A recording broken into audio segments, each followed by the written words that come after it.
दोस्तों कहानी शुरू होती है और हमें बताया जाता है कि धरती पर एक वायरस फैला, जिससे हुआ तो कुछ नहीं, बस धरती पर रहने वाले इंसान और जीव जंतु सभी भसूड़ी के खेत में चले गए। बोले तो उनके प्राण पखेरु उड़ गए, पर एक इंसान बच गया था, जो है ये, जिसका नाम है बिरजू भेड़वा। अब ये बेचारा अकेला इंसान पिछले 2 सालों से पूरी धरती के बड़े बड़े शहरों में पागल कुत्तों की तरह घूम रहा है, ताकि उसे कोई जिंदा इंसान मिल जाए या कोई औरत मिल जाए जिससे उसका रातों का काम चल जाए, पर उसको कोई भी नहीं मिलता। जिस वजह से वो बहुत परेशान हो जाता है और अपने जीवन की आखिरी सांसें लेने के लिए अपने होम टाउन की तरफ बढ़ता है। जहाँ रास्ते में एक बोर्ड पड़ता है तो वो उस पर लिख देता है कि अलाइव इन लापतागंज, जो कि उसके होम टाउन, उसके गांव का नाम था। जिसके बाद वो अपने घर पहुंचता है और सोचता है कि मैं इस सड़ेले घर में क्यों रहूं, जबकि मेरे पास गांव में तो बहुत बड़े बड़े रईसों के घर हैं, मैं तो उनमें रहूंगा। बस फिर क्या था, वो वहाँ के सबसे बड़े रईस इंसान के घर को अपने रहने के लिए चुनता है, जिस घर में वो बड़े बड़े म्यूजियम से चुराई हुई पेंटिंग्स को टांगता है, जिन पेंटिंग्स की कीमत इतनी ज्यादा थी कि उनसे किसी भी स्टेट के 3 गांव खरीदे जा सकते थे, और तो और उन गांव में रहने वाले लोगों को भी खरीदा जा सकता था। बिरजू भड़वा इतना हरामी था कि वो इजिप्ट की रानी का ताबूत उठा लाया था, और तो और एक डायनासोर का सर भी उठा लाया था, जिसको वो अपनी डाइनिंग टेबल पर सजाता है। आगे रात में वो अपने बेड पर होता है, जहाँ वो ऊपर वाले से दबाकर हाथ गाड़ी चलाने के लिए माफी मांगता है, जो वो पिछले 2 सालों से चला रहा है। अब बिरजू बहुत सातिर था, तो वो माफी मांगने के साथ साथ ऊपर वाले से एक लोनिया की डिमांड भी करता है, ताकि उसका इस धरती पर गुजारा हो सके। आगे सुबह हो जाती है और उसको हागने की तलब लगती है, तो वो कमोड को फ्लश करके देखता है, पर उसमें पानी नहीं था, जिस पर वो अपना पिछवाड़ा धोने के लिए 20-20 लीटर की बिस्लेरी उठा लाता है। आगे अब उस रईस के बच्चे को कुछ खाने के लिए चाहिए था, तो वो स्वैग में एक परचून की दुकान पर जाता है, जिसके दरवाजे को खोलने की बजाय वो उसे गोली से उड़ा देता है और अपनी बंदूक को फिर से अपने कच्छे में टाक लेता है। देख रहे हो दोस्तों लोंडे को, पता नहीं हमें ऐसी लाइफ जीने का कब मौका मिलेगा। थानोस ने चुटकी तो बजाई थी, पर काम बना नहीं। अब आप लोगों को लग रहा होगा कि वो सुसभ्य तरीके से सामान को ट्रॉली में डालेगा, पर नहीं, वो हर चीज को तहस नहस करता घूमता है और अपनी ट्रॉली को प्रोसेस फूड से भर देता है। तभी उसकी नजर एक ऐसी चीज पर पड़ती है जो उसकी जिंदगी बदल सकती थी, जो कि थी ये नीली मैगजीन, जिनको वो ठूस ठूस कर अपनी ट्रॉली में भरकर वहाँ से खिसक लेता है। आगे अब रात हो जाती है, जहाँ वो $10,000 की वाइन की बोतल खोलता है और ऊपर वाले को शुक्रिया अदा करता है। जिसके बाद वो वाइन की एक घूंट मारता है और ऊपर वाले से कहता है, देखो मैंने $400 की घूंट मार ली। अगले दिन बिरजू अपना टाइम पास करने के लिए घर के महंगे महंगे सामान को और मछलियों के टैंक को निस्तो नाबूद करता है, क्योंकि उसके पास करने के लिए कुछ भी नहीं था। अब इतना करने से भी उसको शांति नहीं मिलती, तो वो एक महंगी मस्टैंग को एक सस्ती गाड़ी से टकरवाकर विस्फोट करता है, और यही तो वो मजे हैं जो उसे चाहिए थे, क्योंकि वो बेचारा हाथ गाड़ी चला चला कर थक चुका था। अब एक आदमी कब तक हाथ गाड़ी चलाएगा यार। जो सब कुछ काफी महीनों तक चलता है, और हम देखते हैं कि अब इस घर की हालत बिल्कुल खस्ता हो चुकी है, जो देखकर लग रहा है कि यहाँ कोई इंसान नहीं कबाड़ी रहता है। दरअसल वो इस घर को साफ इसलिए नहीं करता था क्योंकि ये घर उसके बाप का नहीं था, जो वो इसमें झाड़ू पोछा मारेगा। आगे हम बाहर देखते हैं, जहाँ वो एक रबड़ के पूल को दारू से भर देता है और उसी में नहाता है, उसी को पीता है, क्योंकि उसका जीवन बहुत ही कष्टमय तरीके से बीत रहा था, जिसको जीने के लिए उसको दारू की जरूरत थी। तभी अचानक से उसको हागने की तलब लगती है, तो वो अपने सिंहासन की तरफ बढ़ता है, लेकिन सिंहासन तक पहुँचना इतना आसान नहीं था। इसीलिए वो अपने लिए एक नया सिंहासन बनाने का निर्णय लेता है, जिस सिंहासन के लिए वो चुनता है इस स्विमिंग पूल को, जिसके फट्टे को वो बीच में से गोल काट देता है और वहीं हगने बैठ जाता है। आगे हगने के बाद वो एक बार में अपने दोस्तों से बात करने जाता है और उन सभी से पूछता है, क्या तुम थोड़ी थोड़ी पीना चाहोगे? पर उसके दोस्तों का जरा भी पीने का मूड नहीं था, तो वो कोई भी जवाब नहीं देते, जिस पर वो अकेला ही पीकर धूत होकर वही टेबल पर पड़ जाता है। जिसके बाद उसका नशा जब थोड़ा सा कम होता है, तो वो अपने एक दोस्त को कार में बैठाकर उसे कुछ दिखाने ले जाता है, जो कि है ये सामने खड़ा लड़की का पुतला, और अपने दोस्त से कहता है, देख भाई यार, मैं नहीं जानता इस लड़की का नाम क्या है, और गाड़ी से उतरकर उस पुतले से बात करने जाता है। कहता है, हेलो सहेली, मेरा नाम है बिरजू भड़वा और मैं यहाँ अपने दोस्त के साथ आया हूँ। मैं तुम पर काफी समय से नजर रखता आ रहा हूँ, पर मेरी कभी हिम्मत नहीं हुई तुमसे बात करने की। और उस पुतले को उसकी इच्छा के विरुद्ध किस करने की कोशिश करता है, तभी उस पुतले का हाथ निकल जाता है, तो उसका मन खट्टा हो जाता है, जिस खट्टे मन की वजह से अगले दिन वो एक पहाड़ के पत्थरों पर जाकर RIP लिखता है, और अपने दोस्तों से कहता है कि मैं अपने जीवन की ये रेस हारने के लिए तुम लोगों से माफी मांगता हूँ। जिसके बाद वो अपनी कार में बैठता है और उसे फुल स्पीड से पहाड़ के पत्थरों से क्रैश करने के लिए आगे बढ़ता है, और इससे पहले कि वो पत्थर से टकराकर अपनी जान देता, उसे कुछ अजीब सी चीज दिखाई देती है, जिस वजह से वो खींच के ब्रेक मारता है। जो अजीब सी चीज ये पहाड़ों के बीच से उठता हुआ धुआं है, जिसका मतलब ये था कि जरूर कोई इंसान जिंदा बचा है, जिस पर वो फटाफट उस धुएं की दिशा में आगे बढ़ता है, जहाँ उसे एक लड़की के होने के सबूत सबूत मिलते हैं, जो सबूत ये पिंक कलर की बरा है, जिसे देखकर उसकी खुशी का ठिकाना नहीं रहता तो वो उस बरा को सूंघने लगता है और वहीं बेहोश हो जाता है। आगे जब उसको होश आता है तो वो अपने आप को एक खूबसूरत हसीना के पल्लू के नीचे पाता है, जो उससे कहती है मुझे विश्वास नहीं हो रहा कि तुमने मुझे ढूंढ लिया, और उसे किस करने लगती है। जिसके बाद वो अपने असली वाले होश में आता है और देखता है कि एक लड़की उसको सीपीआर दे रही है, और कमबख्त वो खूबसूरत तो बिल्कुल ही नहीं है, जिससे डरकर वो दूर हट जाता है और उससे पूछता है कि वो खूबसूरत लड़की कहाँ गई। जिस पर वो बदसूरत लड़की, जिसका नाम लाइलाज बीमारी है, उससे कहती है तुम बेहोश हो गए थे और तुमने अपने कच्चे में मूत दिया था और मैं तुम्हें सीपीआर दे रही थी। बिरजू गुस्से में कहता है मैंने अपने कच्चे में नहीं मूता, ये पहले से ही गीला था। जो बोलते हुए वो उसकी तरफ आगे बढ़ता है, जिससे डरकर लाइलाज बीमारी अपनी बंदूक निकाल लेती है और बिरजू से उसकी बरा नीचे गिराने के लिए कहती है, पूछती है क्या तुम अच्छे इंसान हो। वो कहता है हाँ हाँ हाँ हाँ हाँ हाँ, मैं सच में बहुत अच्छा इंसान हूँ, तुम मुझ पर भरोसा कर सकती हो। लाइलाज बीमारी पूछती है सड़क पर एडवर्टीजमेंट बोर्ड पर तुमने ही लिखा था क्या लाइव इन लापतागंज। बिरजू कहता है हाँ यार, मैंने ही वो साइन डाला था, क्योंकि मैं पिछले 2 सालों से इस मृत भूमि पर अकेला घूम रहा हूँ और तुमसे मिलने से 5 मिनट पहले मैं सुसाइड करने वाला था। जो सुनकर लाइलाज बीमारी को उस पर दया आ जाती है तो वो दोनों समझौता कर लेते हैं, क्योंकि वो दोनों ही तो इस धरती पर अकेले जिंदा बचे थे। जिसके साथ ही ये एपिसोड यहीं पर समाप्त हो जाता है। तो दोस्तों पिछले एपिसोड में हमने देखा कि एक बिरजू भड़वा नाम का शख्स इस पूरी धरती पर अकेला बच्चा है, जो देश विदेश घूमता है किसी इंसान या लड़की की तलाश में, और वहाँ से वो महंगी महंगी कीमती पेंटिंग्स चुरा लाता है। अब वो बेचारा पिछले 2 सालों से अकेला धक्के खाते घूम रहा था, पर उसको बचाने के लिए कोई भी लड़की नहीं मिलती, तो वो मरने का निर्णय लेता है। जहाँ मरने से 5 मिनट पहले उसको एक लड़की मिलती है जिसका नाम है लाइलाज बीमारी, और यहीं से हमारे सेकंड एपिसोड की शुरुआत होती है। वो दोनों साथ में बैठकर कॉफी पी रहे हैं और अपना बिरजू भड़वा वैसे तो सारे दिन ऊपर वाले से एक लड़की की डिमांड करता था, पर अब जब उसे कोई मिल गई है तो वो कुछ खास खुश नहीं है, क्योंकि उसने ऊपर वाले से इस कचरे की डिमांड नहीं की थी। आगे वो लाइलाज बीमारी को अपना घर दिखाने ले जाता है, जहाँ वो स्टॉप सिग्नल को बिना रुके ही क्रॉस कर देता है, तो वो कहती है स्टॉप साइन पर तुम्हें रुकना चाहिए, प्लीज अगली बार ऐसा मत करना। वो कहता है सुनो बीमारी, स्टॉप साइन का काम होता है ट्रैफिक को कंट्रोल करना, जब ट्रैफिक ही नहीं बचा है तो स्टॉप साइन पर कार रोकने का क्या मतलब। तभी बीमारी को एक और स्टॉप साइन दिखता है, तो वो कहती है रुक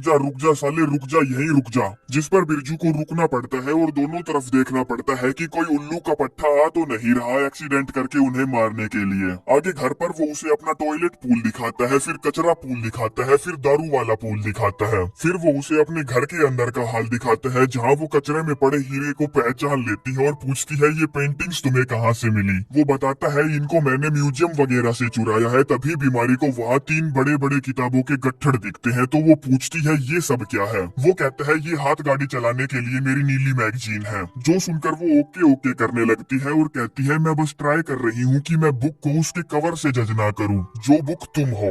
जो बात अपने बिरजू को बिल्कुल भी अच्छी नहीं लगती, तो वो उस कचरे को जहाँ से उठा कर लाया था वहीं छोड़ देता है कि साली ना जाने किस टाइप की बीमारी है। आगे अगले दिन जब वो सुबह उठता है तो देखता है कि वो कचरा फिर से वापस आ गया है और उसके घर का कचरा साफ कर रहा है। जिस पर वो उससे कहता है अगली बार जब भी तुम मेरा घर का कचरा उठाने आओ तो मुझे बता कर आना। जो सुनकर लाइलाज बीमारी को गुस्सा आ जाता है, तो वो उस कचरे को फिर से वहीं फैला देती है। बिरजू उसको रोकता है, तो वो उससे कहती है हमें इस घर को साफ रखने के लिए क्लीनर लेने स्टोर जाना पड़ेगा। जहाँ बिरजू स्टोर के बाहर अपनी कार को हैंडीकैप पार्किंग में पार्क कर देता है, तो वो उससे कहती है बे बिरजू टट्टी, तूने ये हैंडीकैप लोगों की पार्किंग में कार को क्यों पार्क किया है, इसे अभी की अभी यहाँ से हटाओ। जिस बात पर उसका दिमाग खराब हो जाता है, तो वो कहता है सुन बे बीमारी, यहाँ इस पूरी धरती पर हम सिर्फ 2 इंसान बचे हैं, तो तुम्हें क्या लगता है यहाँ कोई अपाहिज आदमी अपनी गाड़ी लेकर आएगा और मेरी बगल में लगाएगा। लाइलाज कहती है जो भी हो ये हैंडीकैप लोगों की पार्किंग है, तो यहाँ से अपनी कार हटाओ। बिरजू कहता है तू पागल है क्या, ये पूरी दुनिया कार पार्किंग है, मैं जहाँ चाहूँ वहाँ कार पार्क कर सकता हूँ। और तुम्हें यकीन नहीं होता तो देखो, जिसके अंदर वो अपनी कार को स्टोर के अंदर घुसा कर पार्क कर देता है। जो देखकर लाइलाज बीमारी को गुस्सा आ जाता है, तो कहती है क्या यही है तुम्हारे जीने का तरीका, तुम सारे कायदे कानून भूल चुके हो, तो क्या इसके बाद तुम चर्च को आग लगाओगे। वो कहता है नहीं, मैं चर्च को क्यों आग लगाऊंगा, वो चर्च है। लाइलाज कहती है हाँ मैं भी तो वही कह रही हूँ, बाहर हैंडीकैप लोगों की पार्किंग है, उसके बाद नॉर्मल लोगों की पार्किंग है, जिस पर ना चाहते हुए भी उसे अपनी कार को नॉर्मल लोगों की पार्किंग में पार्क करना पड़ता है। आगे रात में वो अपने गम भुलाने के लिए अपने दोस्तों से बात करने जाता है और उनसे कहता है मैं साला इस धरती पर लास्ट पर्सन ऑन अर्थ नहीं रहा, और जानते हो मेरी जिंदगी का ये सबसे अच्छा दिन होना चाहिए था, पर ऐसा नहीं है, क्योंकि साला मैं बहुत दिनों से किसी को बजाने के लिए तड़प रहा था और दोस्तों मुझे जो लड़की मिली है ना वो साली पागल है पागल। वो जब भी अपना मुंह खोलती है तो आग उगलती है आग। आगे सुबह जब वो बरस करके बियर से कुल्ला कर रहा था तब वो देखता है कि लाइलाज बीमारी अपनी पेटी पैक करके वहाँ रहने आ रही है, जिस पर वो दौड़ता हुआ उसके पास जाता है और कहता है तुम जानती हो ना ये दुनिया कितनी बड़ी है, तो क्या तुमको मेरे घर के बगल वाला ही घर मिला यहाँ रहने के लिए। वो पूछती है तुम्हें इससे दिक्कत क्या है, कहीं तुम्हें ये तो डर नहीं कि मैं तुम्हें गंदी गंदी हरकतें करते हुए देख लूंगी। जिस पर वो अपना कच्छा उतार देता है और कहता है ले देख ले, इसके अलावा देखने को कुछ बचा भी नहीं है। वो कहती है ठीक है अब मैंने तुम्हारे सीक्रेट जान लिए हैं तो तुम्हें मेरे यहाँ रहने से प्रॉब्लम क्या है। पता नहीं तुम कब समझोगे कि हम दोनों को चुना गया है एक खास मकसद के लिए, जो कि है धरती पर इंसानों की जनसंख्या बढ़ाना। बेवकूफ। बिरजू भड़वा कहता है मैं तुम्हारी बेइज्जती नहीं कर रहा, पर मैं तुम्हारे खड्डे से कभी भी पानी नहीं निकालूंगा, चाहे बेशक से तुम लास्ट वुमेन अर्थ ही क्यों ना बची हो। जो बोलकर वो वहाँ से चला जाता है क्योंकि उसको टट्टी की तलब लगी थी। तभी बीमारी उसको हगते को डिस्टर्ब करने वहाँ पहुँच जाती है और कहती है क्या तुम अंदर नहीं हग सकते। वो कहते हैं नहीं, क्योंकि बेवकूफ की बच्ची अंदर पानी नहीं है। बीमारी कहती है हमें इंसानों की तरह जीना होगा, मैं पानी के फव्वारों के नीचे नहाना चाहती हूँ और अपने गार्डन में पौधों को पानी देना चाहती हूँ ताकि हमारे बच्चों को फ्रेश फ्रूट और वेजिटेबल खाने को मिले। बिरजू कहता है तू पागल हो गई है, मैं 464% श्योर हूँ कि मैं तुम्हारे साथ बच्चे पैदा नहीं करूंगा। वो कहती है ठीक है पर मुझे फ्रेश फ्रूट और वेजिटेबल चाहिए, क्या तुम्हें वो सब नहीं चाहिए। बिरजू सड़ी सी शकल बनाकर कहता है मुझे घंटा भी फर्क नहीं पड़ता। तभी लाइलाज बीमारी अपनी पॉकेट से एक टमाटर निकालती है और उसको चिढ़ाते हुए खाती है। जिसको टमाटर खाता देख उसकी जल जाती है तो वो 2 साल पुराने डब्बे में पैक टमाटर खाता है, लेकिन उसमें से उसको ऑर्गेनिक वाले मजे नहीं आते तो वो रात को चुपके से बीमारी के गार्डन में घुस जाता है और उसके सारे टमाटर रगड़ देता है। अगली सुबह लाइलाज उसके घर पर आती है, पूछती है तो क्या तुम्हें टमाटर खाने में मजे आए। जिस पर वो उसे सफेद झूठ बोलते हुए कहता है नहीं मैं नहीं जानता तुम क्या बोल रही हो, जबकि चोर की दाढ़ी में तिनका आप सभी को साफ दिखाई दे रहा होगा। बीमारी उसको एक आतंकवादी बोलकर लंगड़ाकर वहाँ से जाने लगती है, जिस पर बिरजू उससे पूछता है तुम्हारे पैर में क्या हुआ। वो बताती है कि धरती से पानी निकालते वक्त उसके पैर में चोट लग गई। जिस सबसे बिरजू भड़वा को बुरा लगता है तो वो पानी का जुगाड़ करने जाता है, जिसमें जब वो पानी के वोल को खोलने की कोशिश करता है तब हमें पता चलता है कि कोई इतना भी निकम्मा हो सकता है। खैर कई घंटे सोचने के बाद अपनी बुद्धि का फुल प्रयोग करने के बाद वो निकम्मा उस पाइप पर लगे वोल को घुमाता है, जो कि बड़ी ही आसानी से घूम जाता है। अब एक समस्या गई नहीं कि दूसरी तैयार खड़ी है, जिसमें वो खच्चर उस 4 इंच के पाइप में आधा इंच का पाइप घुसेड़कर उस पर दबाकर टेप मार देता है, जिससे वही होता है जो होना था। आधा इंच का पाइप 4 इंच के पाइप के प्रेशर को नहीं झेल पाता। आगे वो सही तरीके से काम करता है, जिसमें वो पाइप साइज के हिसाब से पाइप लगाता है और काम बन जाता है। जो सब देखकर लाइलाज बीमारी खुश हो जाती है और उसको रात में डिनर के लिए इनवाइट करती है, जहाँ डिनर पर बिरजू भड़वा पत्ता गोभी के पत्ते गधे की तरह ठूस ठूस कर खा रहा था। बीमारी कहती है तुमने मुझे अपना औजार दिखाया जिसे देखकर मुझे यकीन हो गया कि ऊपर वाले ने हमें पक्का इस धरती पर इंसानों की जनसंख्या बढ़ाने के लिए मिलाया है। बिरजू कहता है ठीक है ऊपर वाले की मर्जी है तो मैं अपनी गोटियां धोकर आता हूँ, क्योंकि वो साला ये सब करने के लिए मरे जा रहा था। बीमारी कहती है नहीं मैं तुम्हारे साथ जब तक नहीं करने वाली जब तक तुम मुझसे शादी नहीं करोगे। जो सुनकर वो हंसने लगता है, कहता है तुमसे मिलने के बाद से अब तक का ये तुम्हारा पहला जोक था। वो कहती है नहीं मैं मजाक नहीं कर रही, क्या तुम सच में चाहते हो कि इस बंजर भूमि पर पैदा होने वाला पहला बच्चा नाजायज हो। बिरजू पूछता है क्या तुम सच में सीरियस हो, तुम भला शादी क्यों करना चाहती हो जबकि उस चीज का कोई मतलब ही नहीं है। वो कहती है हाँ मेरे लिए मतलब है, सारी दुनिया खत्म हो गई है, इसका मतलब ये नहीं कि हम रीति रिवाज भूल जाएं। अब अपने बिरजू भड़वा को उसकी किसी भी हाल में चाहिए थी, इसीलिए वो हाँ कर देता है। जिस पर वो कहती है ठीक है पर तुम मुझे अच्छे से तो कहो अपने घुटनों पर बैठकर। बिरजू गुस्से में अपने घुटनों पर बैठता है और उसे प्रपोज मारता है और लाइलाज बीमारी हाँ कर देती है, जिसके साथ ही इस एपिसोड की कहानी यहीं पर समाप्त होती है। अब तक हमने लास्ट मैन ऑन अर्थ में देखा, मैं तुमसे अपना खड्डा तब तक नहीं खुदवाऊंगी जब तक तुम मुझसे शादी नहीं करोगे। ओके ठीक है, विल यू मैरी मी? हाँ मैं जरूर करना चाहूंगी। जिसकी हाँ से अपने बिरजू भड़वा को जरा भी खुशी नहीं मिलती तो वो डिनर को आधे में ही छोड़कर घर चला जाता है, जिसके पीछे पीछे लाइलाज बीमारी उसके लिए खाना लेकर आती है और उसे टेबल पर सजाते हुए कहती है तुम जानते हो अमेरिका का राष्ट्रपति मर चुका है और इस पूरी धरती पर सिर्फ हम 2 इंसान बचे हैं, तो मुझे लगता है कि हम दोनों में से किसी को अमेरिका का राष्ट्रपति बनना चाहिए, क्योंकि किसी को तो इस देश की कमान अपने हाथ में लेनी ही पड़ेगी। अब अपना बिरजू भड़वा जो उसकी शक्ल देख देख कर पक चुका था कहता कहता है ठीक है तुम बन गई अमेरिका की राष्ट्रपति, अब खुश? वो कहती है नहीं, मैं नहीं बनना चाहती क्योंकि मुझे लोगों के बीच में भाषण देना नहीं आता। बिरजू कहता है ठीक है फिर मैं बन गया अमेरिका का राष्ट्रपति। वो कहती है नहीं ऐसे नहीं चलेगा, हमें वोट करनी होगी, जिसमें बिरजू खुद को वोट देता है और बीमारी भी उसी को वोट देती है, जिससे वो 2 वोटों से जीत जाता है और बन जाता है अमेरिका का नया राष्ट्रपति। जिसके बाद बीमारी राष्ट्रपति साहब को एक वॉकी टॉकी देती है ताकि वो दोनों आपस में एक दूसरे से बात कर पाए। और तो और वो वहाँ से जाते वक्त उससे ये कह जाती है कि शादी की अंगूठी लाना मत भूलना। अगले दिन लाइलाज बीमारी स्टोर से कुछ सामान लेने जाती है अपनी शादी की साजो सजावट के लिए। वहीं दूसरी तरफ अपना बिरजू बैचलर पार्टी एंजॉय कर रहा था, जिसमें वो बहुत सारे टिश्यू पेपर का पहाड़ बनाकर उसमें आग लगा देता है। फिर वो बहुत सारे पॉपकॉर्न को आग में भूनता है और सड़े सड़े कपड़े पहनकर चर्च पहुंचता है, जहां लाइलाज बीमारी ने चर्च को बहुत अच्छे से सजा रखा था और खुद भी वो अच्छे से तैयार होकर आई थी दुल्हन के कपड़ों में। अब पादरी तो था नहीं तो वो रिकॉर्डेड मंत्रों का उच्चारण लगा देती है, जिसमें जब रिंग पहनाने की बारी आती है तो बिरजू के पास रिंग थी ही नहीं, क्योंकि वो बेवकूफ रिंग चुरा कर लाना भूल गया था। दरअसल वो इस शादी में जरा भी इंटरेस्टेड नहीं था, चाहे बेशक से वो इस दुनिया की आखिरी लड़की ही क्यों ना थी। अब रिंग भूल जाने वाली बात से लाइलाज बीमारी गुस्से में वहाँ से चली जाती है, जहाँ हम बाहर देखते हैं कि उस बेवकूफ की बच्ची ने अपनी कार को भी सजा रखा था, जिसके पीछे पीछे बिरजू उसके घर पहुँचता है और उससे दरवाजा खोलने के लिए कहता है। और जब वो दरवाजा नहीं खोलती तो वो बीमारी के दरवाजे को तोड़ डालता है, क्योंकि ये घर उसके बाप का नहीं था। जहाँ घर के अंदर वो देखता है कि लाइलाज बीमारी जो शादी से बहुत एक्साइटेड थी,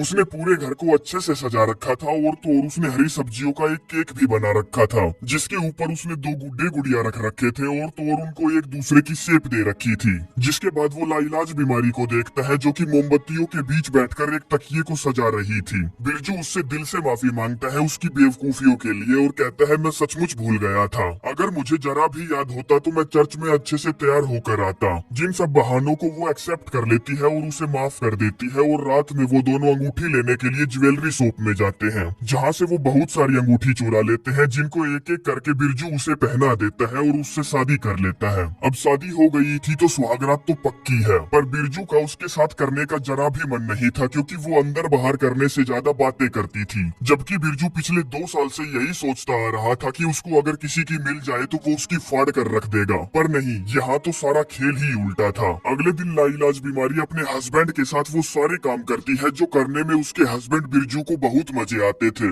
जिस सब के बाद वो लाइलाज बीमारी को अपनी एक्स गर्लफ्रेंड से मिलवाता है, जो उसकी बातों का जवाब नहीं देती तो वो उसे उठाकर बाहर फेंक देती है। आगे फुल तोड़फोड़ मचाकर वो दोनों अपने घर की तरफ जा ही रहे होते हैं कि तभी चौराहे पर उनकी कार एक लिमोजीन से टकरा जाती है। बिरजू फटाफट अपनी कार से उतरकर लिमोजीन की तरफ दौड़ता है, ये देखने के लिए कि किसी को चोट तो नहीं लगी। जिस लिमो में से एक चिंकी बजवाले नाम की खूबसूरत लड़की उतरती है, जिसे देखकर अपने बिरजू के तो होश ही उड़ जाते हैं कि यार ये क्या गजब की चीज है। जिसके साथ ही ये एपिसोड यहीं पर समाप्त हो जाता है।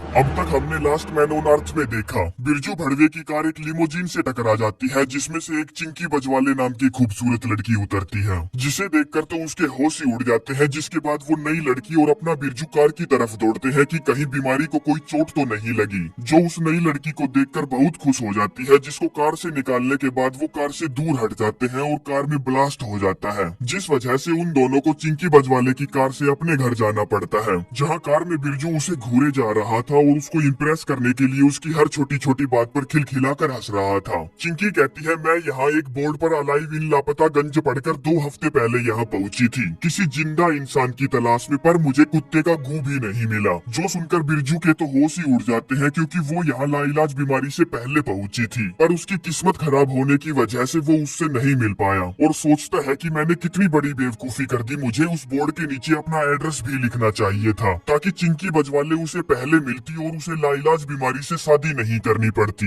इतने में बीमारी चिंकी को बता देती है कि हमने 1 हफ्ते पहले ही शादी कर ली, जो सुनकर वो चौंक जाती है कि यार तुम लोग तो बहुत फास्ट निकले। अब ये शादी वाली बात बिरजू को जरा भी पसंद नहीं आती और इससे पहले की बीमारी उसको कुछ और बताती वो बीच वाली खिड़की को बंद कर देता है। जिसके बाद कुछ ही देर में वो घर पहुंच जाते हैं, जहाँ चिंकी उसके घर पर महंगी महंगी पेंटिंग्स देखती है तो कहती है वाह सच में बहुत कमाल की पेंटिंग्स है। तभी बीमारी फिर से मैदान में कूद पड़ती है, कहती है ये सारी पेंटिंग्स बिरजू ने चुराई है, उसकी है नहीं। चिंकी कहती है चोरी किस बात की जब इस पूरी धरती पर हम सिर्फ 3 ही बचे हैं तो। और कहती है मैं थक गई हूँ, मुझे रेस्ट की जरूरत है। बिरजू कहता है तो तुम मेरे घर पर क्यों नहीं आराम कर लेती, हम दोनों एक साथ बैठकर खूब बातें करेंगे और खूब मजे करेंगे। तभी लाइलाज बीमारी कहती है मैं होती तो इसके घर में बिल्कुल भी नहीं रुकती, क्योंकि बिरजू इस घर के पूल को हगने के लिए यूज करता है। वो बीमारी से कहता है यार ये अभी तो आई है, ये सब बताना उसको ठीक नहीं। बीमारी कहती है पर तुमने तो सबसे पहले मुझको अपना टॉयलेट पूल ही दिखाया था। चिंकी कहती है ठीक है मैं उस पूल में नहीं जाऊंगी और अपने लिए एक नया घर ढूंढने का निर्णय लेती है, जिस पर वो दोनों उसे डिनर के लिए इनवाइट करते हैं और चिंकी हाँ कर देती है। तभी लाइलाज उसे गले से लगा लेती है और बिरजू जो कोई भी मौका नहीं जाने देना चाहता था मैदान में कूद पड़ता है और जबरदस्ती पीछे से चिपकने लगता है। शाम के टाइम जब डिनर की तैयारियां की जा रही थी तभी बिरजू वहाँ अपनी दाढ़ी सफाचट करके उनके सामने आता है, जो देखकर लाइलाज बीमारी चौंक जाती है कि जब उसने कहा था तब तो उसने अपनी दाढ़ी नहीं काटी थी और अब बिना बात को ही उड़ा दी। दरअसल वो चिंकी बजवाले को बजाने की हर नामुमकिन कोशिश कर रहा था, इसलिए उसे ये कदम उठाना पड़ा।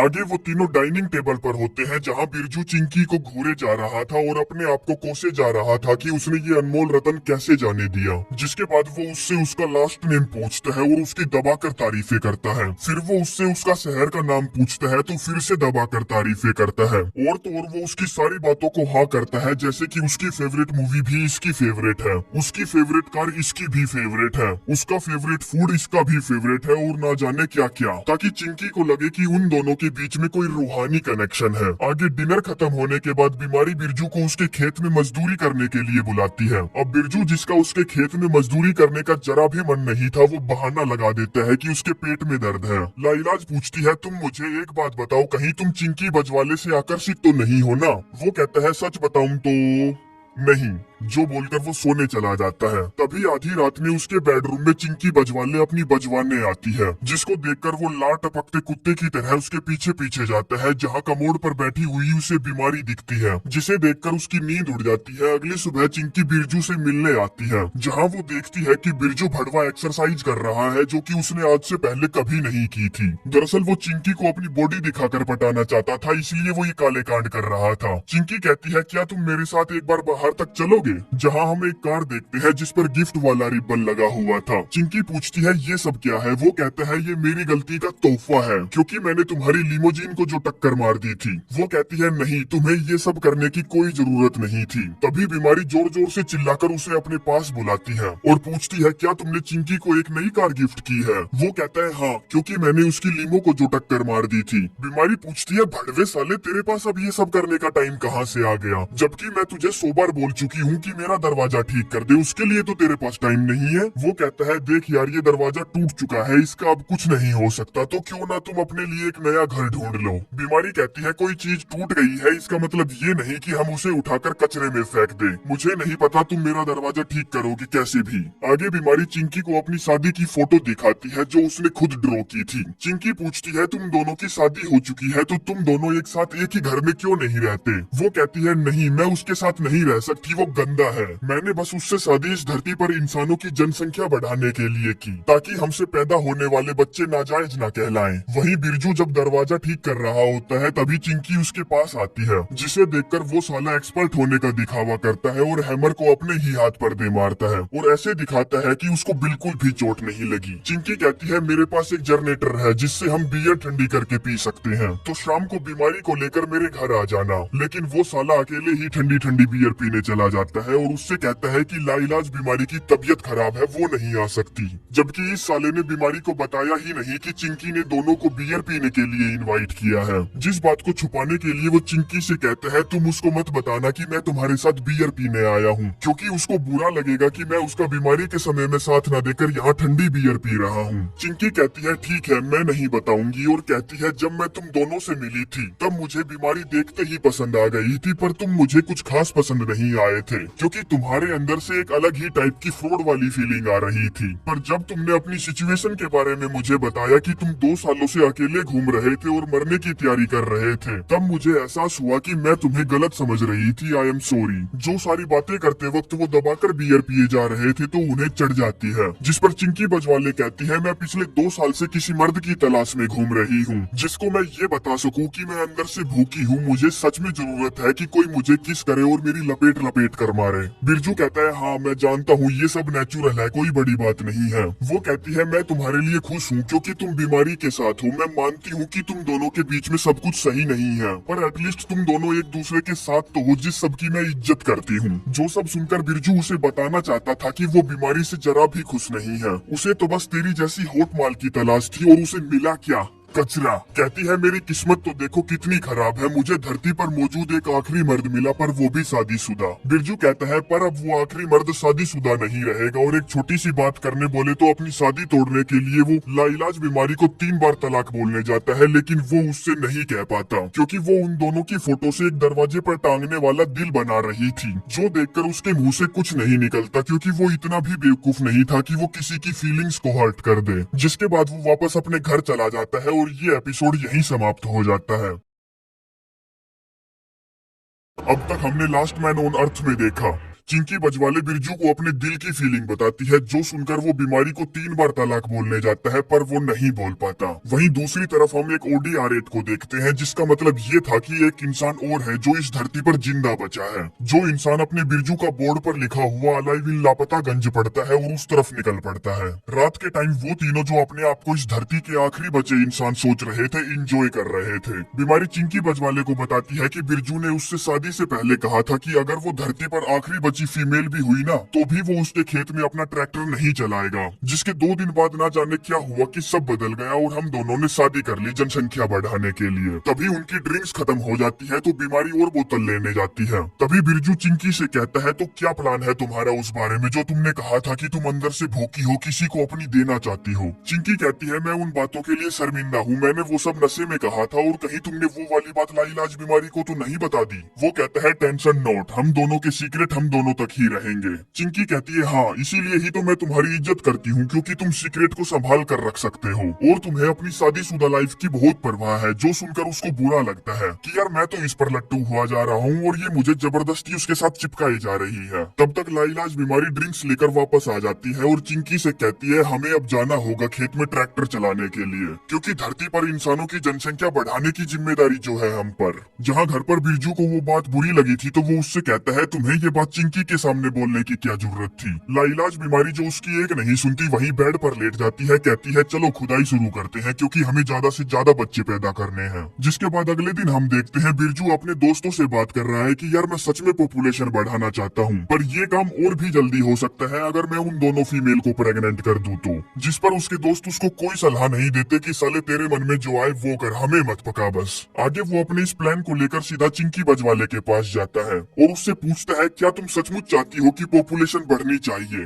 वो कहती है, हाँ इंसानों की पॉपुलेशन तो जरूर बढ़नी चाहिए। जिस बात को वो गलत ही दिशा में ले जाता है, जो उसको एक इशारा लगती है तो वो खुशी से उछलता हुआ बीमारी के पास पहुंचता है, जिसको वो एक्टिंग करते हुए बताता है कि उसके मन में आज एक गंदा सा ख्याल आया, जिस ख्याल ने उसको अंदर से झकझोर दिया कि उसे धरती पर लोगों की जनसंख्या बढ़ाने के लिए चिंकी बजवाले को भी प्रेग्नेंट करना पड़ेगा। जो सब वो उसको ऐसे बता रहा था कि उसका चिंकी के साथ खुदाई करने का बिल्कुल भी मन नहीं है, बस वो इंसानियत के नाते ये करना चाहता है। जिसका ये घटिया सा प्लान सुनकर बीमारी समझ जाती है कि वो चिंकी की बजाना चाहता है, उसका पॉपुलेशन बढ़ाने का कोई इरादा नहीं है। इसीलिए वो उसको साफ साफ इनकार कर देती है कि वो उसे चिंकी के साथ नहीं देखना चाहती। जिस पर उसको पटाने के लिए वो अपना मिंटोस वाला दिमाग दौड़ाते हुए कहता है, तुमने ही तो कहा था कि तुम्हें ज्यादा से ज्यादा बच्चे चाहिए, पर क्या तुम अपने ही बच्चों को उस सिचुएशन में डालना चाहती हो जिसमें वो भाई बहन आपस में ही खुदाई करें और पॉपुलेशन बढ़ाए? उस रिश्ते को तुम क्या नाम दोगी? वो नाजायज नहीं कहलाएगा क्या? अब ये वाली बात बीमारी के दिमाग में क्लिक कर जाती है, इसीलिए वो उससे कुछ सोचने का समय मांगती है। बिरजू कहता है, हाँ तुम जरा सोचना इस बारे में कि हमारे बच्चे आपस में ही चोच मारे या फिर चिंकी के बच्चों के साथ चोच मारे। अब चिंकी का नाम सुनते ही बीमारी की बत्ती जल जाती है तो वो पूछती है, क्या तुमने इस बारे में पहले ही उससे बात कर ली?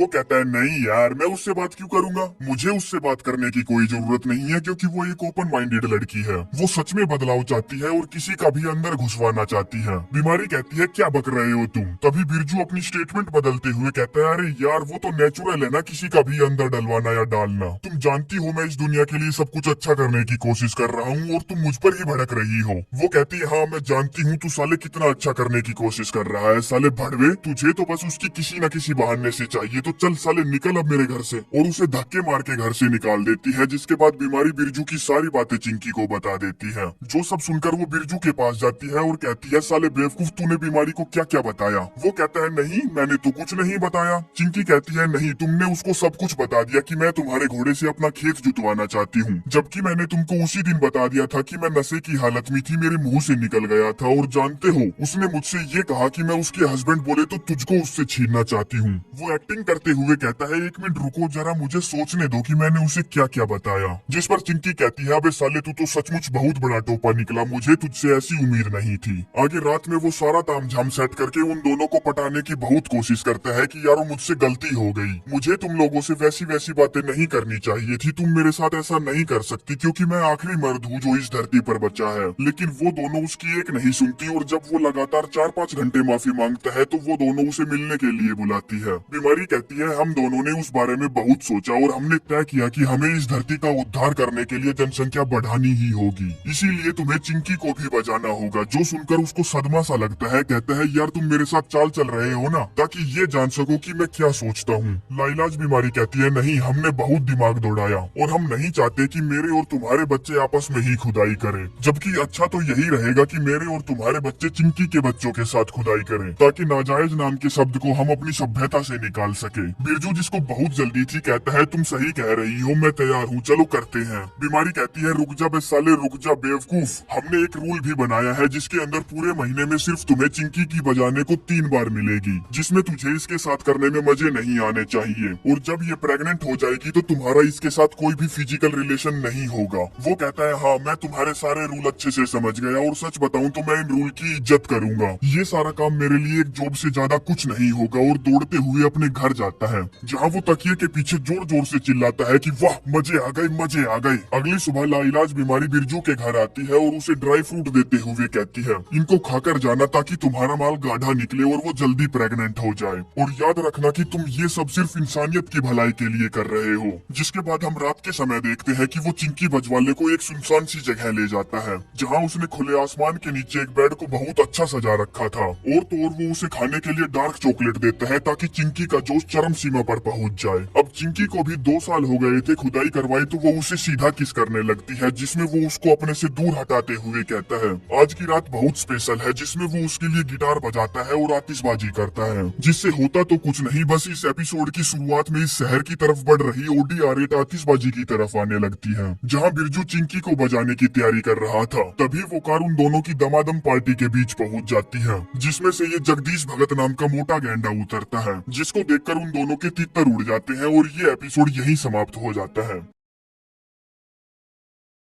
अब तक हमने लास्ट मैन ऑन अर्थ में देखा बिरजू भड़वा चिंकी को बजाने की तैयारी कर रहा था, तभी वहाँ कार लेकर जगदीश भगत नाम का मोटा गेंडा पहुँचता है, जिसे देखकर उन दोनों के होश उड़ जाते हैं क्योंकि अब बिरजू अकेला मर्द नहीं बचा था इस पूरी धरती पर औरतों को प्रेग्नेंट करने के लिए, एक और भी था। अब जगदीश भगत ने पिछले 2 सालों से कोई इंसान नहीं देखा था तो वो उन्हें देखकर खुश हो जाता है। कहता है, दोस्तों मैं इस शहर को पार कर ही चुका था, तभी मैंने आतिशबाजी देखी और मैंने अपनी गाड़ी इधर घुमा दी, जिसे देखकर बिरजू भड़वा चिड़ा हुआ था तो उससे कहता है, अगर तुम यहाँ रास्ता पूछने आए हो तो मैं तुम्हें रास्ता बता दूंगा। जगदीश भगत कहता है, मैं माफी चाहूंगा, मैंने तुम दोनों को गलती से डिस्टर्ब कर दिया, मुझे ऐसा नहीं करना चाहिए था। तभी चिंकी बजवाले बोलती है, अरे नहीं कोई बात नहीं, हम वैसे भी कोई जरूरी काम नहीं कर रहे थे। बिरजू चिंकी को साइड में ले जाकर कहता है, तुम ये क्या बक रही हो, हमें दुनिया को बचाना है, पॉपुलेशन बढ़ानी है। चिंकी पूछती है, तुम सच में गधे हो क्या, अब हमारे पास एक और आदमी है उस काम को करने के लिए। आगे ये सारी बातें जाकर वो लाइलाज बीमारी को बताता है, जो सुनकर वो खुश हो जाती है कि ये तो बहुत अच्छी बात है कि धरती पर हमें एक और इंसान मिल गया। चिंकी अब उससे अपनी बजवा लेगी और तुम्हें अपना धर्म भ्रष्ट नहीं करना पड़ेगा। बिरजू कहते हैं, नहीं तुम्हें जगदीश भगत को एक बार देखना चाहिए, वो बहुत मोटा है, चिंकी कभी भी उसको अपनी नहीं देगी और तुम जबरदस्ती उससे ऐसा करवा नहीं सकती। बीमारी कहती है, ठीक है पर मैं उससे मिलना चाहती हूँ। जिसके बाद सभी लोग बाहर एक साथ बैठे होते हैं, जहाँ जगदीश उन्हें बताता है कि वो यहाँ एक बोर्ड पर लिखा हुआ लाइव इन लापतागंज पढ़कर आया है, और उन्हें ये भी बताता है कि उसकी फेवरेट मूवी शोशैंक है। चिंकी कहती है अरे वाह क्या बात कर रही हो यार, वो मूवी तो मेरी भी फेवरेट है। तभी बिरजू भड़वा भी मैदान में कूद पड़ता है, कहता है वो मूवी मेरी भी फेवरेट है, जबकि इसने वो मूवी देखी भी नहीं है। दरअसल वो झूठ इसलिए बोल रहा था ताकि चिंकी जगदीश भगत से अट्रैक्ट ना हो जाए। तभी लाइलाज बीमारी कहती है बिरजू तुम्हारी तो फेवरेट मूवी गॉडफादर है ना। वो कहता है क्या यार तुम नशे में हो क्या, गॉडफादर बिल्कुल बकवास मूवी थी, मुझे शोशैंक मूवी ज्यादा पसंद है। टॉम हैंक्स ने सच में क्या कमाल का काम किया है उस मूवी में, जबकि उस मूवी में टॉम हैंक्स तो था ही नहीं। अब टॉम हैंक्स का नाम सुनकर चिंकी उससे पूछती है तो बताओ तुम्हें शोशैंक मूवी का कौन सा हिस्सा सबसे ज्यादा पसंद है, जिस पर वो बहाने लगाते हुए कहता है उसमें तो बहुत सारे पार्ट मेरे फेवरेट थे, मुझे जरा सोचने दो। तभी लाइलाज बीमारी कहती है बे साले तूने कभी वो मूवी देखी भी नहीं। जगदीश भगत कहता है मेरे दोस्त तेरे को वो मूवी एक बार जरूर देखनी चाहिए, क्या गजब की मूवी है। जिस पर बिरजू उसका मजाक उड़ाते हुए पूछता है अच्छा वैसे दोस्त तेरा वजन कितना है, 200 या 300 किलो। जिस सवाल का जवाब जगदीश भगत बिल्कुल निडर होकर बिना शर्माए सभी को देता है कि उसका वजन 150 किलो है, और बताता है कि मेरा वजन बचपन से ही बहुत ज्यादा था क्योंकि मेरे माँ बाप बचपन में ही मर गए थे, जिस वजह से मैं ज्यादा खाना खाने लगा था, और आज पहली बार तुमने मेरा मजाक नहीं उड़ाया है, स्कूल में सभी लोग मेरा मजाक उड़ाते थे। जो सारी बातें सुनकर किसी को भी जगदीश भगत बुरा नहीं लगता, बल्कि उन सभी को उसके लिए हमदर्दी हो जाती है, जिसमें चिंकी उसको हमदर्दी देते हुए कहती है तुम चिंता मत करो, अब वो सारे बच्चे जो तुम्हारा मजाक उड़ाते थे अब मर चुके हैं। जगदीश भगत कहता है थैंक यू, पर मैं अब बहुत ज्यादा थक गया हूँ इसलिए मुझे सोना चाहिए। जिसके जाने के बाद बिरजू उन दोनों से सिंपैथी पाने के लिए कहता है क्या मैंने तुम लोगों को कभी बताया कि मैं भी स्कूल में मोटा हुआ करता था, सभी लोग मेरा भी मजाक उड़ाया करते थे, लेकिन चिंकी को उसकी बातों पर झाट भर भी यकीन नहीं था, तो वो भी सोने चली जाती है और वो बेचारा फंस जाता है लाइलाज बीमारी के साथ। अगले दिन लाइलाज बीमारी एक प्लान बनाती है जिसमें वो जगदीश भगत का टाका चिंकी से भिड़वाने के लिए उन्हें बाहर घूमने चलने के लिए कहती है, और खुद बहाना लगा देती है कि वो नहीं जा सकती, तुम दोनों चले जाओ, उसकी तबीयत खराब है। बिरजू कहता है ठीक है तो मैं चलूंगा तुम्हारे साथ। बीमारी कहती है भला तुम कैसे पति हो, अपनी बीमार पत्नी को यहाँ छोड़कर जाओगे, जिस वजह से ना चाहते हुए भी बिरजू को उसके साथ रुकना पड़ता है, और वो दोनों घूमने चले जाते हैं जहाँ वो दोनों खूब इंजॉय करते हैं, और बिरजू भड़वा जिसकी जली पड़ी थी उन दोनों पर नजर रखता है। आगे वो दोनों एक गेम खेलते हैं जिसमें उन्हें टॉफियां चूसकर उनका स्वाद बताना था बिना देखे, जो सब कुछ बिरजू भी वहीं छुपकर देख रहा था, कह रहा था कि प्लीज चिंकी इस मोटे के प्यार में मत पड़ना, पर लेकिन प्यार की शुरुआत तो हो चुकी थी। बिरजू जाकर बीमारी से मिलता है जहाँ उसे पता चलता है कि वो उन दोनों को फिर से अकेले बाहर भेजने वाली है, जिस बात के वो सख्त खिलाफ था, तो कहता है तुम ये सब करना बंद करोगी क्योंकि तुम गलत कर रही हो। बीमारी कहती है नहीं मैं नहीं बोल रही हूँ उन्हें फिर से बाहर जाना चाहिए, बल्कि चिंकी ने ही जगदीश भगत से पूछा था, जो सुनकर बिरजू के होश उड़ जाते हैं कि चिंकी तो उसके हाथ से गई। कहता है तो हमें भी उन्हें ज्वाइन करना चाहिए क्योंकि हमें देखना है कि सब कुछ प्लान के हिसाब से सही चल रहा है या नहीं।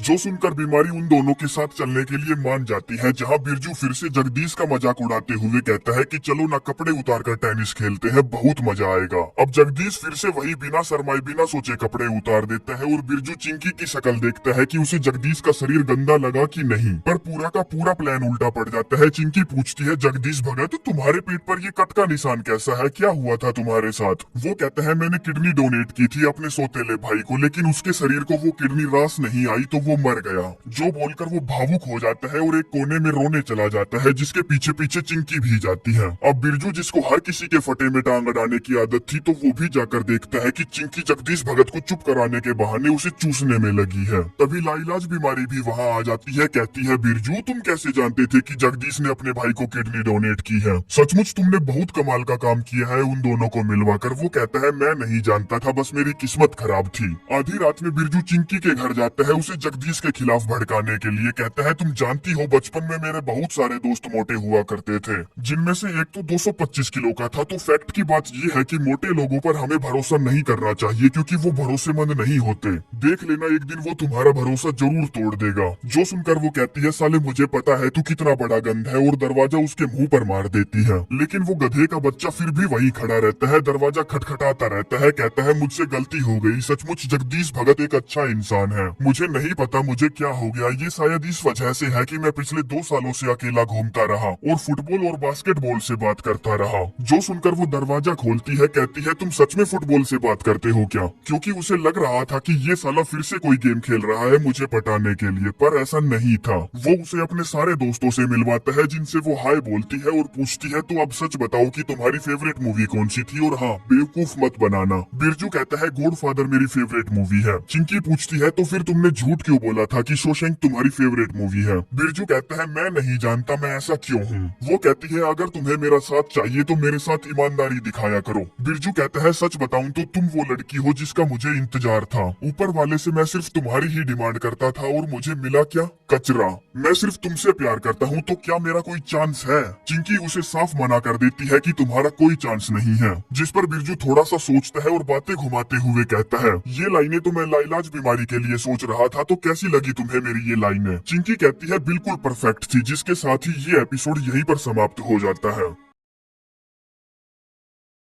अब तक हमने लास्ट मैन ऑन अर्थ में देखा मैं तुमसे प्यार करता हूँ, मैंने ऊपर वाले से सिर्फ तुम्हारी ही मांग की थी, तो क्या कोई चांस है मेरा? नहीं, तुम्हारा कोई चांस नहीं है। अरे यार ये लाइनें तो मैंने लाइलाज बीमारी के लिए लिखी थी, तो कैसी लगी तुम्हें ये लाइनें? हाँ ये सचमुच कमाल की हैं। अगले दिन जब बिरजू भड़वा अपने पूल में टट्टी कर रहा था तभी वहाँ बीमारी पहुँचती है और कहती है तुम्हें अपना पूल साफ करना चाहिए, क्योंकि तुम्हारे पूल की बदबू से पड़ोस में रहने वाले लोगों को परेशानी हो रही है। जिस पर बिरजू अपने पूल को साफ करने से साफ साफ मना कर देता है, क्योंकि उसको यहीं पर टट्टी करने में मजे आते थे। आगे वो जगदीश भगत से मिलने जाता है, जहाँ वो बाहर बैठकर प्रकृति के मजे ले रहा था और बहुत खुश नजर आ रहा था।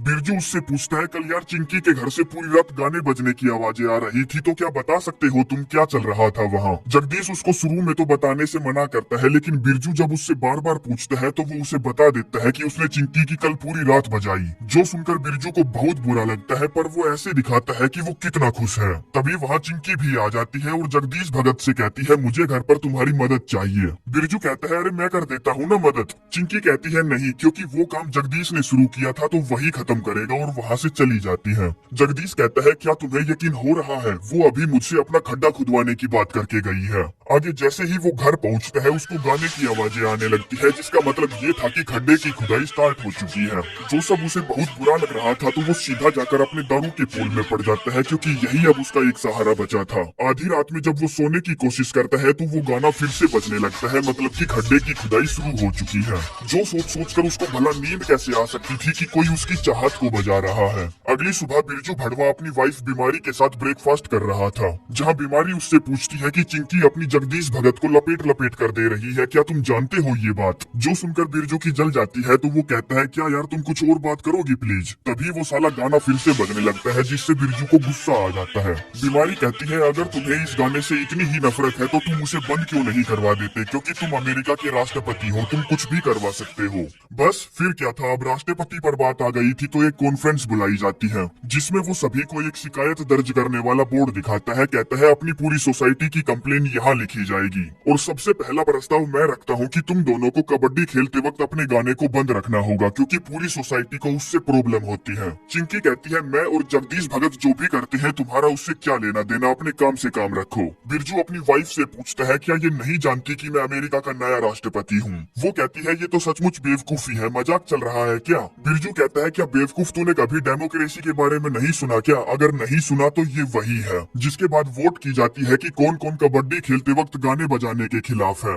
जिसमें कोई भी वोट नहीं करता सिर्फ उसे छोड़कर, इसीलिए वो शिकायत वहीं दब जाती है। तभी बीमारी एक मुद्दा उठाती है कि कौन कौन मेरी बात से सहमत है कि बिरजू को यानी कि अपने देश के राष्ट्रपति को अपना टट्टी वाला स्विमिंग पूल साफ करना चाहिए, जिसमें इस मुद्दे को तुरंत ही 3 वोट मिल जाती है, जिसका मतलब ये था कि अब राष्ट्रपति को अपना टॉयलेट साफ करना ही पड़ेगा। जिसके बाद वो दोनों लव बर्ड फिर से अपना गेम बजाने चले जाते हैं। अगली सुबह हम देखते हैं कि बिरजू ने एक कीटाणु सूट पहन रखा है और अपना टट्टी वाला पूल साफ करने में लगा हुआ है। जो सब करते वक्त उसको बहुत गुस्सा आ रहा था, क्योंकि उसका प्लान उसी पर ही उल्टा पड़ गया था। तभी वहाँ चिंकी बजवाले उससे बात करने आती है, जिससे बात करने से पहले वो नहा धोकर आता है। चिंकी कहती है मुझे माफ कर दो बैक टू बैक बार बार गाना बजाने के लिए। वो कहता है अरे नहीं नहीं नहीं कोई बात नहीं, तुम कंटिन्यू रखो, वैसे भी मैं वोट हार गया था। चिंकी कहती है मैं जानती हूँ कि तुम्हारी मेरे लिए क्या फीलिंग है, और फिर भी मैंने तुमको जानबूझकर परेशान किया, इसीलिए मैं माफी चाहती हूँ। वो कहता है हाँ ठीक है मैंने मान ली तुम्हारी माफी, पर देखो उस रात अगर मैं आतिशबाजी नहीं करता तो जगदीश भगत यहाँ कभी नहीं आता और अपना चक्कर चलता रहता। चिंकी कहती है वो सब मुझे नहीं पता, पर जगदीश भगत अब यहाँ है। जो बोलकर वो वहाँ से चली जाती है कि ये साला कभी नहीं सुधरने वाला। जिसके जाने के बाद वो काफी देर तक वहीं बैठा रहता है और कुछ प्लान बनाता है, जिस प्लान को एप्लीकेबल करने के लिए वो जगदीश भगत को अपने साथ एक लॉन्ग राइड पर ले जाता है, जिसमें वो उसे 12 घंटे की ड्राइव करके रेगिस्तान के बीचों बीच ले जाकर खड़ा कर देता है और बहाना लगाकर जगदीश से कहता है टायर पंचर हो गया लगता है, एक बार देखना जरा। जगदीश टायर को उतर कर देखने जाता है, जिसके उतरते ही वो अपनी गाड़ी को वहाँ से भगा लेता है और जगदीश बस उसको वहीं खड़ा खड़ा देखता रहता है, इस उम्मीद में कि वो टेस्ट ड्राइव ले रहा है, वापस आएगा मुझे लेने के लिए। जबकि बिरजू भड़वा उसको यहाँ रेगिस्तान में अकेला छोड़कर भाग जाने वाला था, जिसमें वो उससे कुछ दूर जाकर अपनी गाड़ी के ब्रेक मारता है और जोर जोर से चिल्लाता है कि वो जेलस फील करने की वजह से ये क्या कर रहा है, और ना चाहते हुए भी फिर से अपनी गाड़ी को वापस ले आता है और जगदीश को लिफ्ट देता है, जो उससे पूछता है कि भाई ये तो बता दे कि हम वहाँ कब तक पहुँचेंगे जहाँ हम जा रहे हैं। बिरजू कहता है यही तो है वो जगह जहाँ हम आ रहे थे, जिस पर जगदीश चारों तरफ देखता है और एक लंबी सांस लेकर कहता है वाह सचमुच कमाल की जगह है। जिसके बाद दोनों फिर से वापस अपने घर की तरफ निकल पड़ते हैं, जहाँ घर पहुंचकर सबसे पहले बिरजू अपना टट्टी वाला स्विमिंग पूल साफ करता है और बीमारी को सरप्राइज देते हुए अपना पोर्टेबल टट्टी खाना दिखाता है, जिसे देखकर वो खुश हो जाती है कि चलो इस भड़वे में कोई तो सुधार आए। जिसके साथ ही ये एपिसोड यहीं पर समाप्त हो जाता है।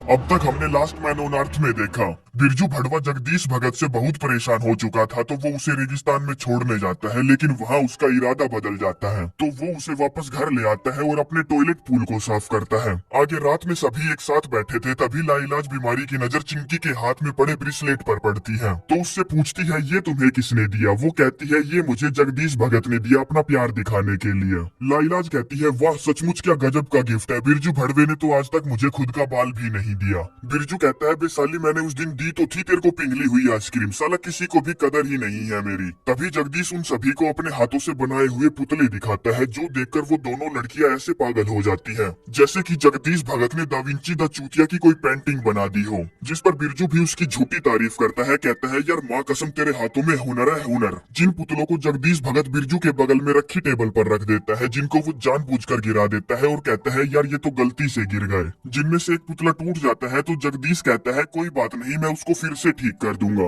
जो सुनकर वो लड़कियां उस पर फिर से फिदा हो जाती है कि यार ये लड़का सच में बहुत टैलेंटेड है।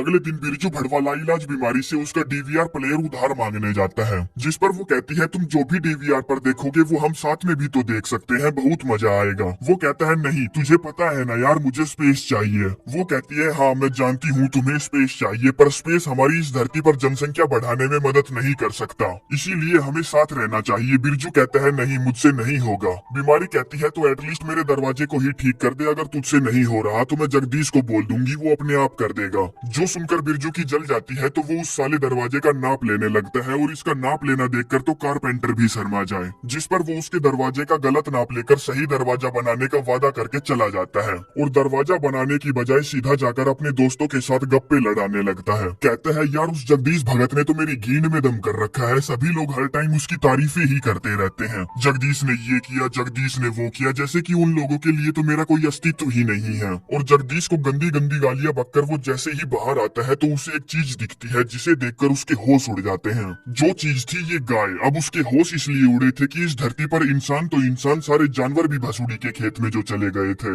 आगे फटाफट वो घर पहुंचता है और सारी सोसाइटी को इकट्ठा कर लेता है। कहता है इस दरवाजे के पीछे एक ऐसी चीज है जिसे देखकर तुम सभी के छक्के छूटने वाले हैं। और जैसे ही वो दरवाजा खोलता है सामने एक जिंदा गाय देखकर सच में सभी के छक्के छूट जाते हैं। बिरजू पूछता है अच्छा तो कौन कौन चिकन बर्गर खाना चाहेगा। अब दोस्तों गाय को हमारे देश में पवित्र माना जाता है, पर बाहर के देशों में वो सिर्फ एक पालतू पशु है, तो कोई भी भाई गाय से रिलेटेड बातों पर भावुक मत होना। अब बिरजू की चिकन बर्गर वाली बात सुनकर चिंकी कहती है यार तू थोड़ा सा भीड़ का घोड़ा है क्या, हम इस गाय को जिंदा रखकर इसकी देखभाल करके दूध भी तो पी सकते हैं। बिरजू कहता है यार तुम क्या बात कर रही हो, हमें इस जानवर को पालना ही नहीं आता। तभी सबका चहीता जगदीश भगत मैदान में कूद पड़ता है। कहता है मैं तुम लोगों की मदद कर सकता हूँ, क्योंकि मैंने अपनी गर्मियों की छुट्टी अपने अंकल के फार्म पर बिताई थी, जहाँ मैंने गाय का दूध निकालने से लेकर मक्खन चाय दही जमाना और चीज वगैरह बनाना सीखा था। जो सुनकर वो दोनों लड़कियां फिर से ऐसे पागल हो जाती है कि जैसे जगदीश भगत ने डायरी फार्म पर काम करके एलोन मस्क का रॉकेट बनाने की टेक्निक सीख ली हो। जिस बात पर चिढ़कर बिरजू कहता है नहीं ये गाय मुझे मिली है तो इस गाय पर मेरा पूरा हक है, और वैसे भी मुझे गाय के दूध से बनी हर चीज से एलर्जी है, तो गाय तो सालों यहीं रहेगी, मैं इसे कहीं नहीं जाने दूंगा। अब वो लोग बहस कर ही रहे थे कि गाय कहाँ रहेगी किसके पास रहेगी, तभी गाय अपना रास्ता नाप लेती है और एक बगीचे में जाकर ठूस ठूस कर घास खाने लगती है, जहाँ जगदीश भगत उस गाय को वहीं रखने के लिए उसे एक मरियल से पेड़ से बांध देता है और दूध निकालने लगता है। कहता है हमें शुरुआत में गाय का थन पकड़कर उसकी मसाज करनी चाहिए जिससे दूध गाय के थनों में उतर आता है और गाय के दूध की पहली धार वो बर्तन में मारता है, जिसे देखकर वो दोनों लड़कियां उछल पड़ती हैं। अब उस बर्तन में सिर्फ एक ही कप दूध निकला था, जिस दूध की वो दोनों लड़कियां एक एक सिप मारती है। तो बिरजू भी अपनी बारी का इंतजार करता है कि उसे भी दूध पीने का मौका मिलेगा। तभी जगदीश भगत बोलता है, अरे यार तुम्हें तो दूध से एलर्जी है ना, हम तो भूल ही गए थे। जो सुनकर बिरजू बेचारे का तो मुंह ही उतर जाता है कि यार वो तो अपनी ही बातों में खुद ही फंस गया। पर उसने ठान लिया था कि वो अपनी गाय का दूध किसी भी हाल में पिएगा,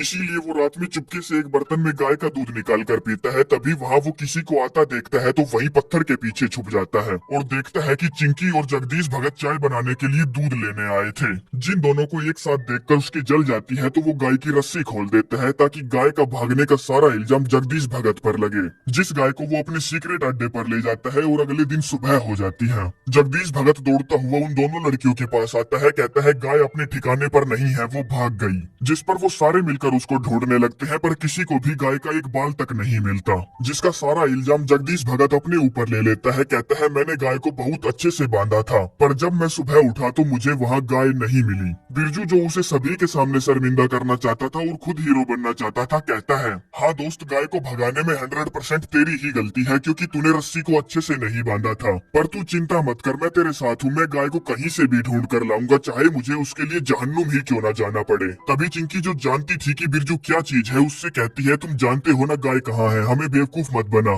बिरजू कहता है यार तुम क्या बकवास कर रही हो, भला मुझे कैसे पता होगा गाय कहाँ है। क्यों ना हम उस गाय को साथ मिलकर ढूंढे। जिस गाय को ढूंढने के लिए वो पूरे शहर का नक्शा उठाते हैं और उस नक्शे को 4 हिस्सों में डिवाइड करते हैं। चिंकी बिरजू से पूछती है कि तेरा वो फुटबॉल के दोस्तों वाला बार कहाँ है, मैं उस वाले हिस्से को लूंगी क्योंकि मुझे तुझ पर यकीन नहीं है। और गाय को ढूंढने के लिए वो सीधा उसके अड्डे पर जाती है, जहाँ बिरजू भी पीछे से छुपकर सब देख रहा था कि उसकी अब कैसे बजने वाली है। जिसमें वो अंदर जाती है और वहाँ से खाली हाथ वापस आती है, जिसके जाने के बाद वो दौड़कर अपने अड्डे पर जाता है और गाय को वहाँ ना देखकर ऊपर वाले को बार बार धन्यवाद करता है। और तभी उसके दिमाग में आता है कि गाय अगर यहाँ नहीं है तो वो कहाँ गई। अब उसको हीरो बनने की चूल थी तो वो गाय को ढूंढने में लग जाता है, लेकिन उससे पहले गाय मिल जाती है जगदीश भगत को, जो देखकर उसकी फिर से जल जाती है, क्योंकि 24 घंटे में जगदीश भगत के नाम पर उसकी 48 बार जलती थी। अब जगदीश ने गाय को ढूंढकर अच्छा काम किया था तो बिरजू उसकी झूठी तारीफ करता है कि यार तुमने तो बहुत अच्छा काम किया है। जगदीश कहता है देख दोस्त, बुरा मत मानना, पर मैं चाहता हूँ कि तुम लड़कियों को ये बताओ कि ये गाय तुम्हें मिली है, क्योंकि यार मुझे तब बहुत बुरा लगा था जब चिंकी ने गाय को भगाने का शक तुझ पर डाला था।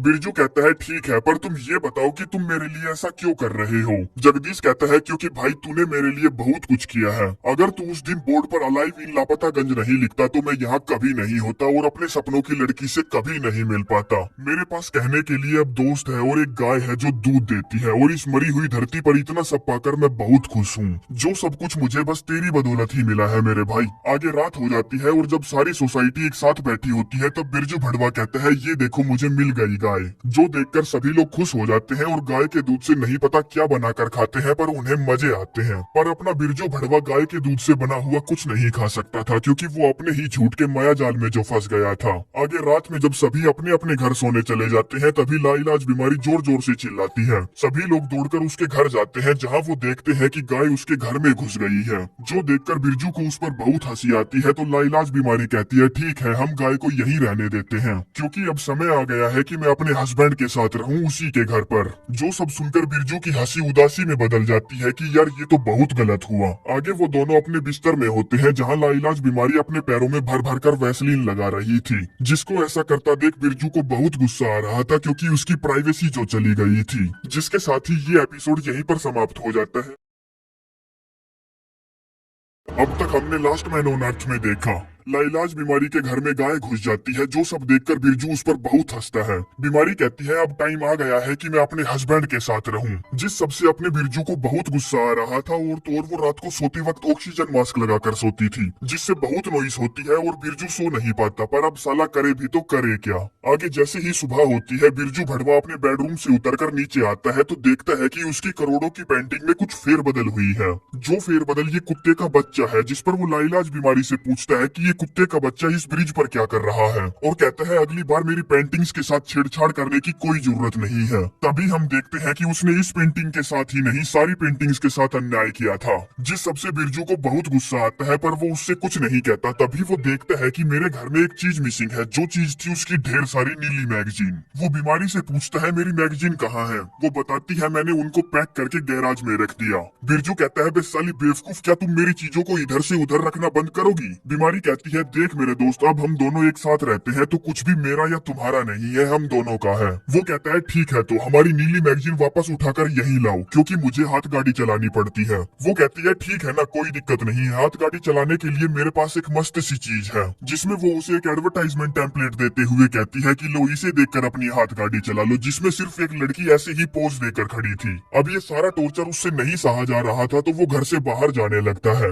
बीमारी दौड़कर फटाक से उसे अपने हाथ से बनाई हुई शॉपिंग लिस्ट देती है, जिसको वो गुस्से में लेकर बाहर निकलता है, जहाँ उसकी नजर शिकायत बोर्ड पर पड़ती है, जो कि पूरा भर चुका था, जिस पर सिर्फ हर जगह बिरजू की गलतियों को सुधारने की ही बातें लिखी थी। तभी वो अपनी नजर घुमाता है और देखता है कि जगदीश भगत चिंकी के खुलेआम बाल काट रहा है। अब उसको गुस्सा तो पहले से ही आ रहा था, तो वो शिकायत बोर्ड पर लिख देता है कि खुलेआम बाल काटना निषेध है। आगे वो शॉपिंग मॉल से लिस्ट के हिसाब से सारी चीजें ले लेता है और उन्हें एक एक करके लिस्ट से मैच करता है और उस सारे सामान को आग लगा देता है, और ऊपर वाले को कोसते हुए कहता है तू मेरे साथ ऐसा क्यों कर रहा है, मैंने तेरा क्या बिगाड़ा है, तूने मुझे लाइलाज बीमारी से क्यों मिलवाया, और मिलवाया तो मिलवाया, चिंकी बजवाले से पहले क्यों नहीं मिलवाया, और चलो यहाँ तक भी ठीक था, फिर तूने उस साले जगदीश भगत को हमसे क्यों मिलवाया। जो सब सुनकर ऊपर वाला एक चमत्कार करता है, जिसमें एक गाड़ी सीधी उसके सामने आकर खड़ी हो जाती है, जिसमें से दो मस्त माल उतरती है, जिन्हें देखकर वो ऊपर वाले की तरफ देखता है और कहता है वाह तेरी भी क्या मर्जी है। अब बिरजू भड़वा को देखकर वो दोनों लड़कियां आश्चर्यचकित हो जाती है कि उन्हें कोई घोड़ा देने वाला मिल ही गया, जिसमें इस सेक्सी वाली का नाम है चुस्की और इस बुढ़िया का नाम है बूढ़ी घोड़ी, जो उससे पूछती है क्या तुम वही इंसान हो जिसने एडवर्टाइजमेंट बोर्ड पर अलाइव इन लापतागंज लिखा था। बिरजू कहता है हाँ मैंने ही लिखा था। वो पूछती है क्या तुम यहाँ अकेले रहते हो या कोई और भी है तुम्हारे साथ। जो सुनकर वो थोड़ा सा सोच में पड़ जाता है कि मैं इन्हें उन बकवास लोगों के बारे में बताऊं या नहीं, अगर बताया तो ये उसके हाथ से चली जाएंगी, जिस पर वो खूब नाप तोल करके कहता है हाँ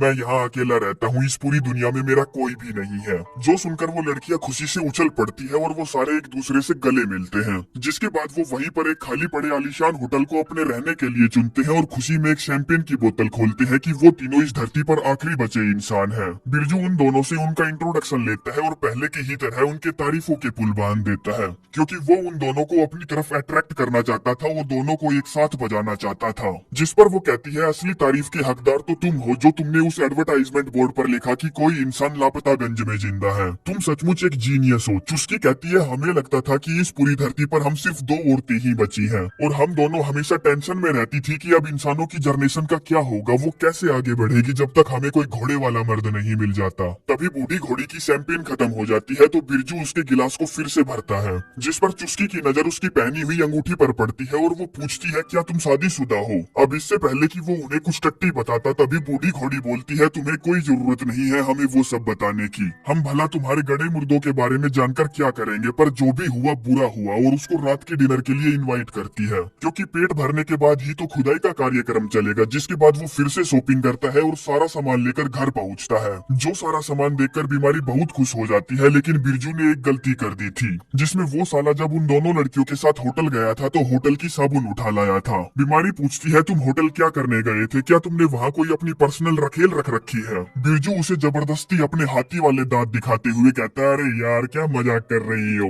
बीमारी कहती है मैं जानती हूँ तुम होटल में क्या करने गए थे, तुम वहाँ अपनी खुशी ढूंढने गए थे, तुम्हें अकेलापन चाहिए था जो मैंने तुमसे छीन लिया था, इसलिए गए थे ना तुम वहाँ पर, मुझे पता है तुम इसीलिए गए थे वहाँ। अब बिरजू को सारा झूठ थाली में परोसा हुआ मिल रहा था, तो वो कहता है हाँ बिल्कुल तुम सही बोल रही हो, मैं वहाँ अपनी खुशी ढूंढने गया था और आज रात को मैं अकेला कैंपिंग पर जा रहा हूँ। अब हमें तो पता ही है कि वो रात में डिनर करने के बाद कहाँ कैंप लगाएगा। जिसके बाद बिरजू डिनर की तैयारी करने अपने दोस्तों के पास जाता है और उन्हें बताता है कि दोस्तों चुस्की और बूढ़ी घोड़ी क्या गजब की चीज है, तुम देखना मेरे यारों, मैं उन दोनों के लिए एक अच्छा हस्बैंड बनकर दिखाऊंगा, और खुदाई करने पहुंच जाता है, जो कि डिनर के लिए काफी अच्छे से तैयार हो रखी थी, और उन्होंने डाइनिंग टेबल को भी उतने ही अच्छे से सजा रखा था जितनी अच्छी वो खुद सजी हुई थी। जो सब इसीलिए पॉसिबल हो पाया था क्योंकि बूढ़ी घोड़ी एक ऊंचे लेवल की बावर्ची थी। वो सारे डिनर करते हैं और दारू पीते हैं जिसमें उनको बहुत मजे आते हैं और मजे मजे में गलती से बिरजू बूढ़ी घोड़ी को ओल्ड लेडी बोल देता है, जो सुनकर सारे माहौल की माँ बहन एक हो जाती है। बिरजू कहता है आई एम सॉरी, मेरे कहने का मतलब वो नहीं था। जिसके बाद वो बिना सिर पैर हाथ की बातें करने लगता है और बात घुमाने के लिए कहता है मेरी एक बीवी थी लाइलाज बीमारी नाम की, जो कि बहुत टाइम पहले मेरा साथ छोड़कर चली गई, बोले तो मर गई बेचारी, जिसके दुख से मैं कभी नहीं निकल पाया और तो और मुझे वो अभी भी हर जगह फील होती है। जो दुख भरी कहानी सुनकर उन दोनों लड़कियों को बहुत ज्यादा बुरा लगता है कि यार इसके साथ कितना बुरा हुआ है। बिरजू कहता है सॉरी दोस्तों, मैंने ये पूरी पार्टी खराब कर दी मेरी मरी हुई बीवी की सच्ची कहानी सुनाकर। तभी बूढ़ी घोड़ी कहती है मेरे पास एक रास्ता है इस पार्टी को वापस ट्रैक पर लाने का, जिसमें वो गाड़ी चलाकर एक पहाड़ पर जाएंगे जहाँ नेचुरल गर्म पानी आता है, जिस गर्म पानी में बिरजू उन दोनों का पानी निकालेगा। अब बिरजू जो उनका पानी निकालने की फिराक में था खुशी से उछल पड़ता है, कहता है चलो यारो चलते हैं। वहीं दूसरी तरफ अपनी सोसाइटी भी डिनर कर रही थी, जहाँ चिंकी पूछती है बिरजू कहाँ है वैसे। लाइलाज कहती है वो अकेला कैंपिंग करने गया है, जो सुनकर चिंकी को दाल में कुछ काला लगता है।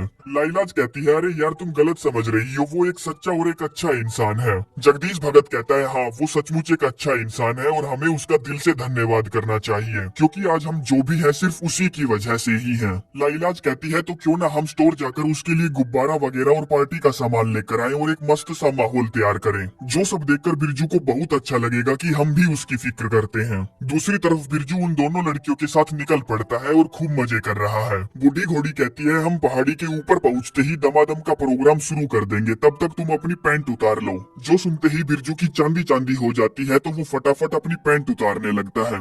वहीं दूसरी तरफ वो सारे बिरजू को थैंक यू बोलने के लिए स्टोर से सामान लेने जा रहे थे। तभी बूढ़ी घोड़ी को एक लाइट दिखाई देती है, जिसे देखकर वो चौंक जाती है और कहती है लगता है यहाँ और भी इंसान रहते हैं। बिरजू समझ जाता है कि वो इंसान कौन लोग है, तो वो उन्हें गुमराह करने के लिए कहता है अरे वो लाइट वाइट नहीं है, वो गाड़ी भी नहीं है, वो कोई जुगनू वुगनू चमक रहे हैं बस। लेकिन कोई भी उसकी बात नहीं मानता और वो दोनों कार एक दूसरे के आमने सामने आकर रुक जाती है, जिस पर बिरजू भड़वा चुपचाप बैक सीट के पीछे छुप जाता है। आगे दोनों तरफ से दोनों पार्टियां उतरती है और वो सभी एक दूसरे को देखकर खुश हो जाते हैं कि कभी तो उन्हें एक भी इंसान नहीं मिल रहा था और अब इतने सारे हो गए। बूढ़ी घोड़ी उन्हें बताती है कि हमारे साथ एक कमाल का आदमी है जिसके साथ हम ऊपर पहाड़ पर खुदाई करने जा रहे हैं और तुम्हें भी शायद उससे मिलना चाहिए। जिसके बाद वो सारे लोग बूढ़ी घोड़ी की कार के पास आकर खड़े हो जाते हैं और बिरजू जब हल्का सा खिड़की से बाहर झांक कर देखता है तो लाइलाज बीमारी उसे पहचान लेती है, कहती है बिरजू ओ बिरजू। चुस्की पूछती है क्या तुम जानती हो बिरजू को? बीमारी कहती है हाँ वो मेरा हस्बैंड है, जिस पर वो अंदर से कहता है सरप्राइज। जिसके साथ ही दोस्तों ये एपिसोड यहीं पर समाप्त हो जाता है। अब तक हमने लास्ट मैन ऑन अर्थ में देखा बिरजू को दो अजनबी लड़कियां मिलती है जिनको वो झूठ बोल देता है कि वो किसी भी जिंदा इंसान को नहीं जानता और उनके साथ टपाटप करने के लिए वो एक गर्म पानी के पहाड़ पर जा रहा है। तभी उन्हें रास्ते में बाकी के लोग भी मिल जाते हैं, जहाँ लाइलाज बीमारी उसे पहचान लेती है कि वो उसका हस्बैंड है। जिसके बाद बिरजू उन सभी को बेवकूफ बना रहा होता है कि यारो ये एक गजब का प्रैंक था। चुस्की बोलती है हमें तुम पर अब रत्ती भर भी यकीन नहीं है, भला तुम इतना बड़ा झूठ कैसे बोल सकते हो कि तुम किसी और जिंदा इंसान को नहीं जानते। बिरजू कहता है यारो मेरा विश्वास करो, मैंने तुम लोगों को इसलिए नहीं बताया क्योंकि मैं तुम लोगों को अप्रैल फूल बनाना चाहता था, वो सचमुच एक गजब का प्लान था। बूढ़ी घोड़ी बोलती है और उसका क्या जो तुमने हमें बताया था कि तुम्हारी वाइफ लाइलाज बीमारी मर चुकी है। अब ये मरने वाली बात सुनकर अपनी वाली पार्टी के तो होश ही उड़ जाते हैं कि यार ये क्या गजब का टोपीबाज आदमी है। बिरजू फिर से बहाने लगाते हुए कहता है यार लाइलाज बीमारी मैंने तेरे बारे में नहीं कहा था, मैंने तो किसी और लाइलाज बीमारी के बारे में कहा था और मुझे सचमुच बुरा लग रहा है तुम लोगों के लिए कि तुम लोगों ने पूरे प्लान की माँ बहन एक कर दी। जो सब कुछ सबको अच्छे से समझ में आ रहा था कि यहाँ चल क्या रहा था, जिस पर वो सभी गुस्सा होकर अपनी अपनी कार में बैठकर वहाँ से निकल लेते हैं, उसको वहीं अकेला छोड़कर। जिसके बाद सीधी सुबह हो जाती है और हम देखते हैं कि वो बेचारा टुचुक टुचुक टुचुक टुचुक करके पैदल अपने घर पहुँचने की कोशिश कर रहा है। दूसरी तरफ सभी लोग आपस में बहुत ज्यादा खुश है। चुस्की कहती है यार क्या गजब की बात है कि तुम लोगों के पास गाय है। तब तक बिरजू भी वहाँ पहुँच जाता है, जिसे देखकर सभी लोग अपना मुंह फेर लेते हैं। वो उनसे काफी बातें करने की कोशिश करता है लेकिन वो अपने मुंह से एक लफ्ज तक नहीं निकालते क्योंकि वो उसे इग्नोर कर रहे थे। बिरजू कहता है यार तुम लोगों को क्या हुआ है, मैंने तुम लोगों को बताया तो था कि वो सिर्फ एक मजाक था। जिसके बाद वो लाइलाज बीमारी से बात करने अपने घर जाता है, जहाँ वो भूतों की एक्टिंग करने लगती हो। वो पूछता है तुम ये क्या कर रही हो, मुझे तुमसे बात करनी है। वो कहती है हाँ तो कर लेना, मैं तो भूत हूँ, मैं तो मर गई थी ना, तुमने ही तो कहा था। बिरजू कहता है यार ये सब करना बंद कर, मैं सच बोल रहा हूँ कि मैं उन लड़कियों के साथ रंगारंग पार्टी करने के लिए पहाड़ पर जा रहा था, पर मैंने उन सभी के साथ कुछ किया तो नहीं ना। वो कहती है तुझे अभी भी समझ में नहीं आया ना, तू साले एक बहुत बड़ी गंदी नाली का कीड़ा है और तू वही रहेगा, तू चल अब इस घर से निकल, तेरा हो गया यहाँ। बिरजू कहता है पर ये घर तो मेरा है ना। वो कहती है नहीं, तेरे जैसे जानवर का कोई घर नहीं होता जो कहीं पर भी मुंह मारता फिरता हो, तो चल अब निकल यहाँ से। जहाँ से वो बेचारा अपनी बुरी सी शकल लेकर अपने दोस्तों के अड्डे पर पहुंचता है और अपनी सारी भड़ास निकालता है कि उसके साथ ये क्या चल रहा है, और गंदी गंदी गालियां बककर वहीं टेबल पर सो जाता है। अगली सुबह चुस्की और बूढ़ी घोड़ी लाइलाज बीमारी से दोस्ती का हाथ बढ़ाने आती है और उससे माफी मांगते हुए कहती है कि वो उसकी फीलिंग को हर्ट नहीं करना चाहती थी। लाइलाज बीमारी जो उनको दोषी समझती थी कहती है ये कोई लास्ट मैन ऑन अर्थ की सीरीज चल रही है क्या, जो तुम्हें फटाफट टपाटप करने का डिसीजन लेना पड़ा, वो भी एक ऐसे इंसान के साथ जिसको तुम 1.5 घंटे पहले ही मिली थी। क्या तुम्हारे अंदर इतनी तड़प भरी थी कि तुम्हें कोई भी चलेगा। चुस्की कहती है तुम जानती हो बिरजू ने हमें बताया था कि उसकी वाइफ मर चुकी है और वो इस धरती पर अकेला है। बीमारी कहती है हाँ तुमने बताया था और मैं तुमसे गुस्सा नहीं हूँ, पर तुम एक पढ़े लिखे देश के नागरिक हो, तो क्या तुम्हें थोड़ी बहुत भी रिसर्च करने का हक नहीं था, और अगली बार जब किसी का घोड़ा लेना हो ना तो पहले अच्छे से रिसर्च कर लेना। वहीं दूसरी तरफ बिरजू भड़वा अभी भी अपने दोस्तों के साथ था और उनसे पूछ रहा था कि भाई लोग बताओ तुम कौन सी पीना चाहोगे, जिसमें वो बारटेंडर की तरह बोतल को घुमा घुमा कर दारू डालने की कोशिश करता है, लेकिन हमें तो पता है ना कि उससे नहीं हो पाएगा। घर पर दोनों प्रेमी लाइलाज बीमारी के पास जाते हैं ये देखने की वो ठीक है या नहीं, जिस पर वो दोनों प्रेमी एक दूसरे से 1-1 फुट की दूरी पर बैठे थे। लाइलाज बीमारी कहती है मैं जानती हूँ तुम यहाँ क्या कर रहे हो, तुम दोनों एक दूसरे से इसलिए दूर बैठे हो ना ताकि मुझे तुम दोनों को देखकर बुरा फील ना हो, क्योंकि मेरी शादी तो टूटने की कगार पर है। चिंकी बजवाले कहती है नहीं ऐसा कुछ भी नहीं है। बीमारी कहती है ठीक है अगर ऐसा नहीं है तो अभी मेरे सामने एक दूसरे को किस करो और दिखाओ कि तुम मेरे लिए हमदर्दी फील नहीं कर रहे।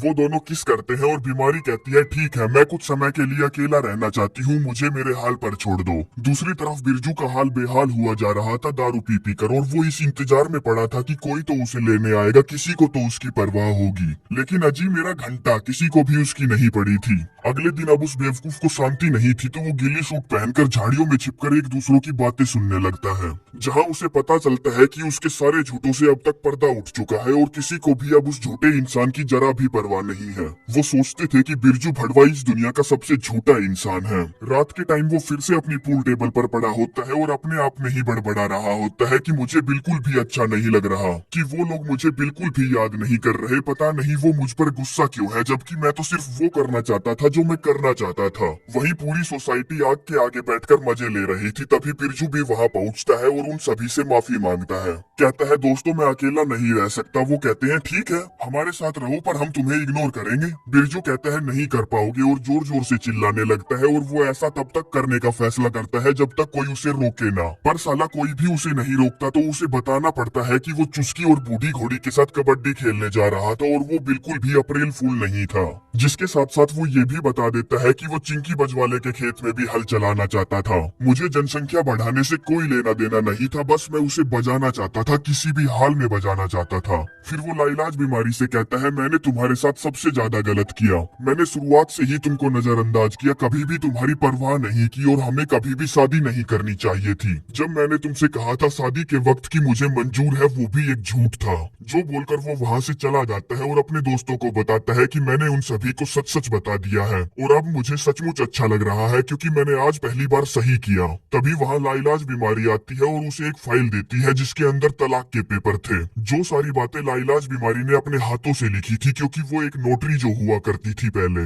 बिरजू पूछता है क्या तुम यही चाहती हो? वो कहती है हाँ मैं यही चाहती हूँ क्योंकि तुम मेरे बिना ज्यादा अच्छे हो और मैं बस तुम्हें खुश देखना चाहती हूँ, तो चलो साइन करो। जिसके बाद बिरजू भड़वा तलाक के पेपर पर साइन करता है और लीगल तरीके से तलाकशुदा आदमी बन जाता है। अब लाइलाज बीमारी जिसका दिल बहुत बड़ा था वो अभी भी मुस्कुरा रही थी और वो दोनों एक दूसरे से गले मिलते हैं। जिसके बाद वो वहाँ से चली जाती है और बिरजू अपने दोस्तों से कहता है दोस्तों अब वो मेरी वाइफ नहीं एक्स वाइफ है। जिसके साथ ही ये एपिसोड यहीं पर समाप्त हो जाता है।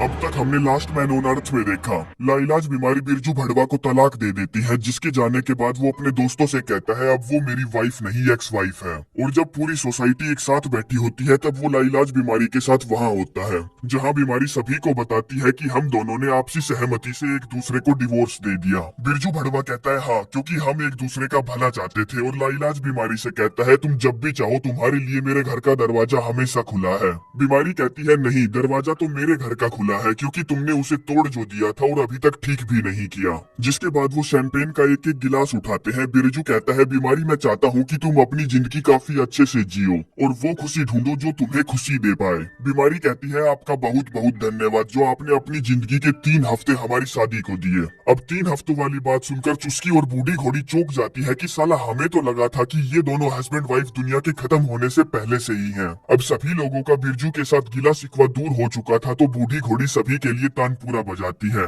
अगले दिन सुबह हो जाती है और बिरजू भड़वा अब आजाद है कुछ भी करने के लिए, जिसमें वो एक कटर मशीन के अंदर कलर के डब्बे डालकर अपने घर को फिर से गंदा करता है। तभी बूढ़ी घोड़ी जिसको उससे कुछ चाहिए था उससे मिलने आती है। कहती है मुझे कोई आइडिया नहीं था कि तुम्हारी शादी को सिर्फ 3 हफ्ते ही हुए हैं और अब जब तुम्हारा डिवोर्स हो चुका है तो तुम्हारा क्या विचार है बिल्ली मारने का। तभी वहाँ लाइलाज बीमारी आ जाती है अपना कुछ सामान लेने, जिसे देखकर वो दोनों चुप हो जाते हैं। तो वो कहती है मुझ पर ध्यान मत दो, जो कर रहे हो वो करते रहो। बूढ़ी घोड़ी बिरजू से कहती है तो फिर ठीक है 3 बजे मिलते हैं, तुम अपना डंडा तैयार रखना बिल्ली मारने के लिए। वहीं दूसरे घर में हम उन दोनों लव बर्ड्स को देखते हैं, जिसमें जगदीश भगत चिंकी के लिए दिल की शेप का पैनकेक बनाकर लाता है और उसे आई लव यू बोलता है, जिसके रिप्लाई में वो लव यू टू नहीं बोलती बस थैंक यू बोलती है। बिरजू भड़वा को कॉफी पीनी थी तो वो दूध लेने गाय के पास जाता है, जहाँ चुस्की पहले से मौजूद थी, जो बिरजू को खुश देखकर उससे पूछती है क्या बात है, बड़ा खुश नजर आ रहा है भड़वे। वो कहता है हाँ खुश तो होना चाहिए ना, क्योंकि मैंने लाइलाज बीमारी को उसकी खुशी के लिए डिवोर्स दे दिया। जिस पर चुस्की जलेबी की तरह बातों को घुमाते हुए उससे पूछती है तो फिर क्या प्लान है तुम्हारा खड्डा खोदने का। वो कहता है खड्डा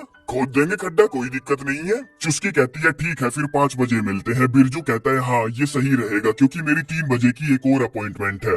आगे बिरजू भड़वा एक जरूरी काम करने के लिए कहीं जा रहा होता है, तभी रास्ते में उसे जगदीश भगत मिलता है, जिससे वो पूछता है दोस्त क्या हुआ, तुम ठीक तो हो ना, तुम यहाँ अकेले बाहर क्यों घूम रहे हो। वो बताता है मैंने चिंकी बजवाले से आई लव यू कहा और उसने बदले में मुझे सिर्फ थैंक यू कहा। बिरजू कहता है हाँ यार मैं जानता हूँ सचमुच बहुत बुरा लगता है, पर मेरे दोस्त तू उस छोटी सी बात को दिल पर मत ले, क्योंकि यहाँ पर सिर्फ 2 मर्द है और मुझसे तो वो नफरत करती है। बच्चा तू, तुझको छोड़कर वो जाएगी तो जाएगी कहाँ, टेंशन मत ले। जो बोलकर वो अपना जरूरी काम करने के लिए आगे बढ़ जाता है, जो जरूरी काम है ये, जिसमें उसको इस बोर्ड पर लिखा हुआ अलाइव इन लापता गंज मिटाना था, ताकि कोई और बंदा या बंदी आकर उसकी जिंदगी के एल ना लगाए। क्योंकि अब जाकर ही तो बिरजू की लाइफ सेट हुई है, जिसमें उसको खूब सारे खेतों में मजदूरी करने को मिलेगी। जिस बोर्ड पर वो लापता गंज काटकर मूव टू टेम्पा लिख देता है, तभी वो होता है जो बिल्कुल भी नहीं होना चाहिए था। वो सीढ़ी जिसके सहारे वो ऊपर चढ़ा था गिर जाती है, जिसके बाद 2-3 घंटे गुजर जाते हैं और वो जोर जोर से मदद करो चिल्ला रहा होता है, पर यहाँ दूर दूर तक उसकी सुनने वाला कोई नहीं था और वो ऊपर से कूद भी नहीं सकता था, क्योंकि अगर वो ऊपर से कूदा तो टांग टूट जाएगी और अगर टांग टूटी तो डॉक्टर यहाँ है नहीं तो उसे मरना ही पड़ेगा।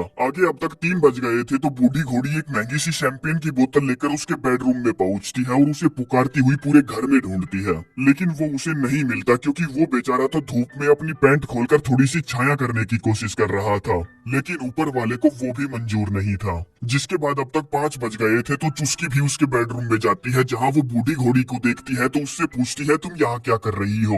वो कहती है मैं तो यहाँ खुदाई करवाने आई थी।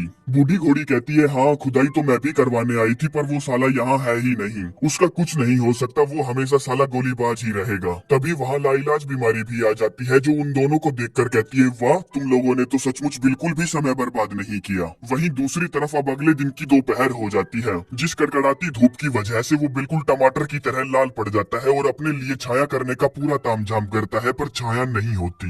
वहीं शाम के टाइम लाइलाज बीमारी अपने लिए कॉफी लेने जाती है, जहाँ चुस्की और बूढ़ी घोड़ी भी मौजूद थी, जिनसे वो पूछती है क्या हुआ, मेरे एक्स हस्बैंड से तृप्ति मिली या नहीं मिली। वो कहती है नहीं, क्योंकि वो आया ही नहीं। जो सुनकर बीमारी चौंक जाती है कि ये कैसे हो सकता है कि बिरजू ने 2 औरतों के साथ खुदाई में मिस कर दी, ऐसा तो नहीं होना चाहिए। और समझ जाती है कि वो जीते जी तो ऐसा कभी भी नहीं कर सकता, इसका मतलब ये है कि वो मर गया। दूसरी तरफ अब बिरजू एक कार की ट्रॉली में पड़ा है। लाइलाज बीमारी सभी को इकट्ठा करती है, कहती है बिरजू 24 घंटों से लापता है और मुझे लगता है कि अब हमें उसे ढूंढना चाहिए। चिंकी बजवाले जो हमेशा उसके बारे में गलत सोचती थी, कहती है मुझे नहीं लगता कि वो लापता है, कहीं पड़ा होगा साला पी के। तभी वहाँ एक कार आती है जिसे देखकर वो सभी चौंक जाते हैं क्योंकि वो कार बिरजू की नहीं थी।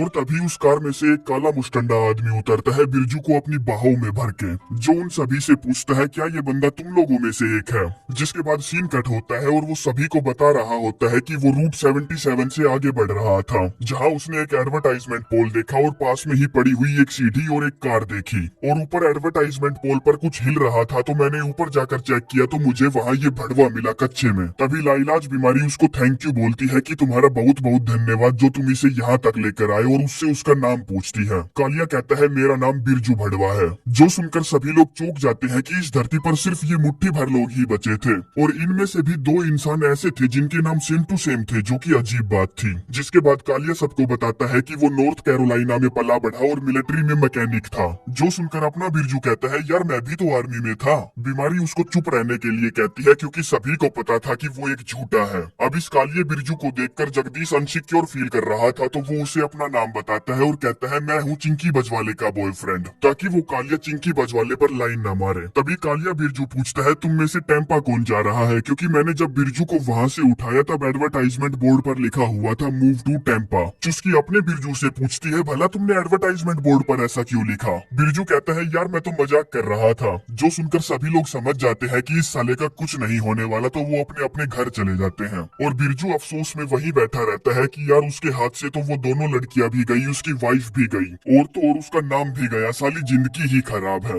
घर पर जगदीश चिंकी से कहता है वो कालिया क्या हैंडसम लोंडा है और अपने लिए एक मोटा सा पैक बनाता है क्योंकि उसे लगता था कि चिंकी अब उस मोटे के साथ न रहकर कालिए के साथ रहेगी। चिंकी कहती है यार तुम ये पागलों जैसी हरकतें करनी बंद करो, मैं तुम्हें पसंद करती हूँ। जगदीश कहता है हाँ पर तू मुझसे प्यार नहीं करती। जो बात उसको बुरी लगती है तो वो सोने चली जाती है। वहीं बिरजू बूढ़ी घोड़ी के पास जाता है और कहता है मैंने डेट मिस कर दी, उसके लिए मैं माफी चाहता हूँ। और कहता है तो फिर कल का क्या प्लान है। बूढ़ी घोड़ी कहती है नहीं नहीं नहीं नहीं, मेरा अब मूड बदल गया, मैं अब वो सब नहीं करना चाहती। और उसके मुंह पर दरवाजा बंद करके चली जाती है। जिसके बाद वो खिड़की से झांक कर देखता है कि वो दोनों कालिए बिरजू के साथ पूरी रात मजे करने के प्लान बना रही है, क्योंकि वो बंदा ज्यादा हैंडसम था और बॉडी भी ज्यादा अच्छी थी उसकी। अगली सुबह अपना बिरजू पूरी सोसाइटी की सभा बुलाता है और कहता है मेरे पास एक रीजन है, मैंने तुम सभी लोगों को यहाँ एक राष्ट्रपति होने के नाते बुलाया है। अब इससे पहले कि वो अपनी बात पूरी करता बूढ़ी घोड़ी पूछती है क्या बहनचोद। तभी जगदीश भगत उसकी तरफदारी करते हुए बोलता है हाँ अपना बिरजू भड़वा अमेरिका का राष्ट्रपति है, जो कि एक लंबी कहानी है, कभी बाद में सुनाऊंगा। तभी कालिया बिरजू बात छेड़ते हुए पूछता है तो राष्ट्रपति साहब क्या आप हमें बता सकते हो कि आप बिजली बनाने के लिए क्या कर रहे हो। अपना बिरजू बोलता है हम बिजली बनाने के लिए जनरेटर चलाते हैं, तो क्या किसी और के पास कोई और सवाल है। कालिया बिरजू कहता है हम एक परफेक्ट जगह पर रहते हैं जहाँ पर बहुत ज्यादा हवा चलती है, तो क्या राष्ट्रपति साहब आपने कभी विंडमिल लगाने की सोची। चिंकी कहती है पर हमें वो सब लगाना और बनाना नहीं आता। कालिया कहता है ठीक है कोई दिक्कत नहीं, मैं वो सब अपने आप देख लूंगा। अब जगदीश भगत को उससे ऐसे जलन हो रही थी जैसे अपने बिरजू को कभी उससे हुआ करती थी, जिस पर वो उसका मजाक उड़ाता है, पर उसके मजाक पर कोई भी उसका साथ नहीं देता, तो वो वहाँ से उठकर चला जाता है। अब मुझे पता है नए और पुराने बिरजू के बीच में बहुत कंफ्यूजन हो रही है, तो बूढ़ी घोड़ी उस कंफ्यूजन को दूर करने के लिए उनसे उनका मिडल नेम पूछती है। अपने वाला बिरजू बताता है कि उसका मिडल नेम बवासीर है,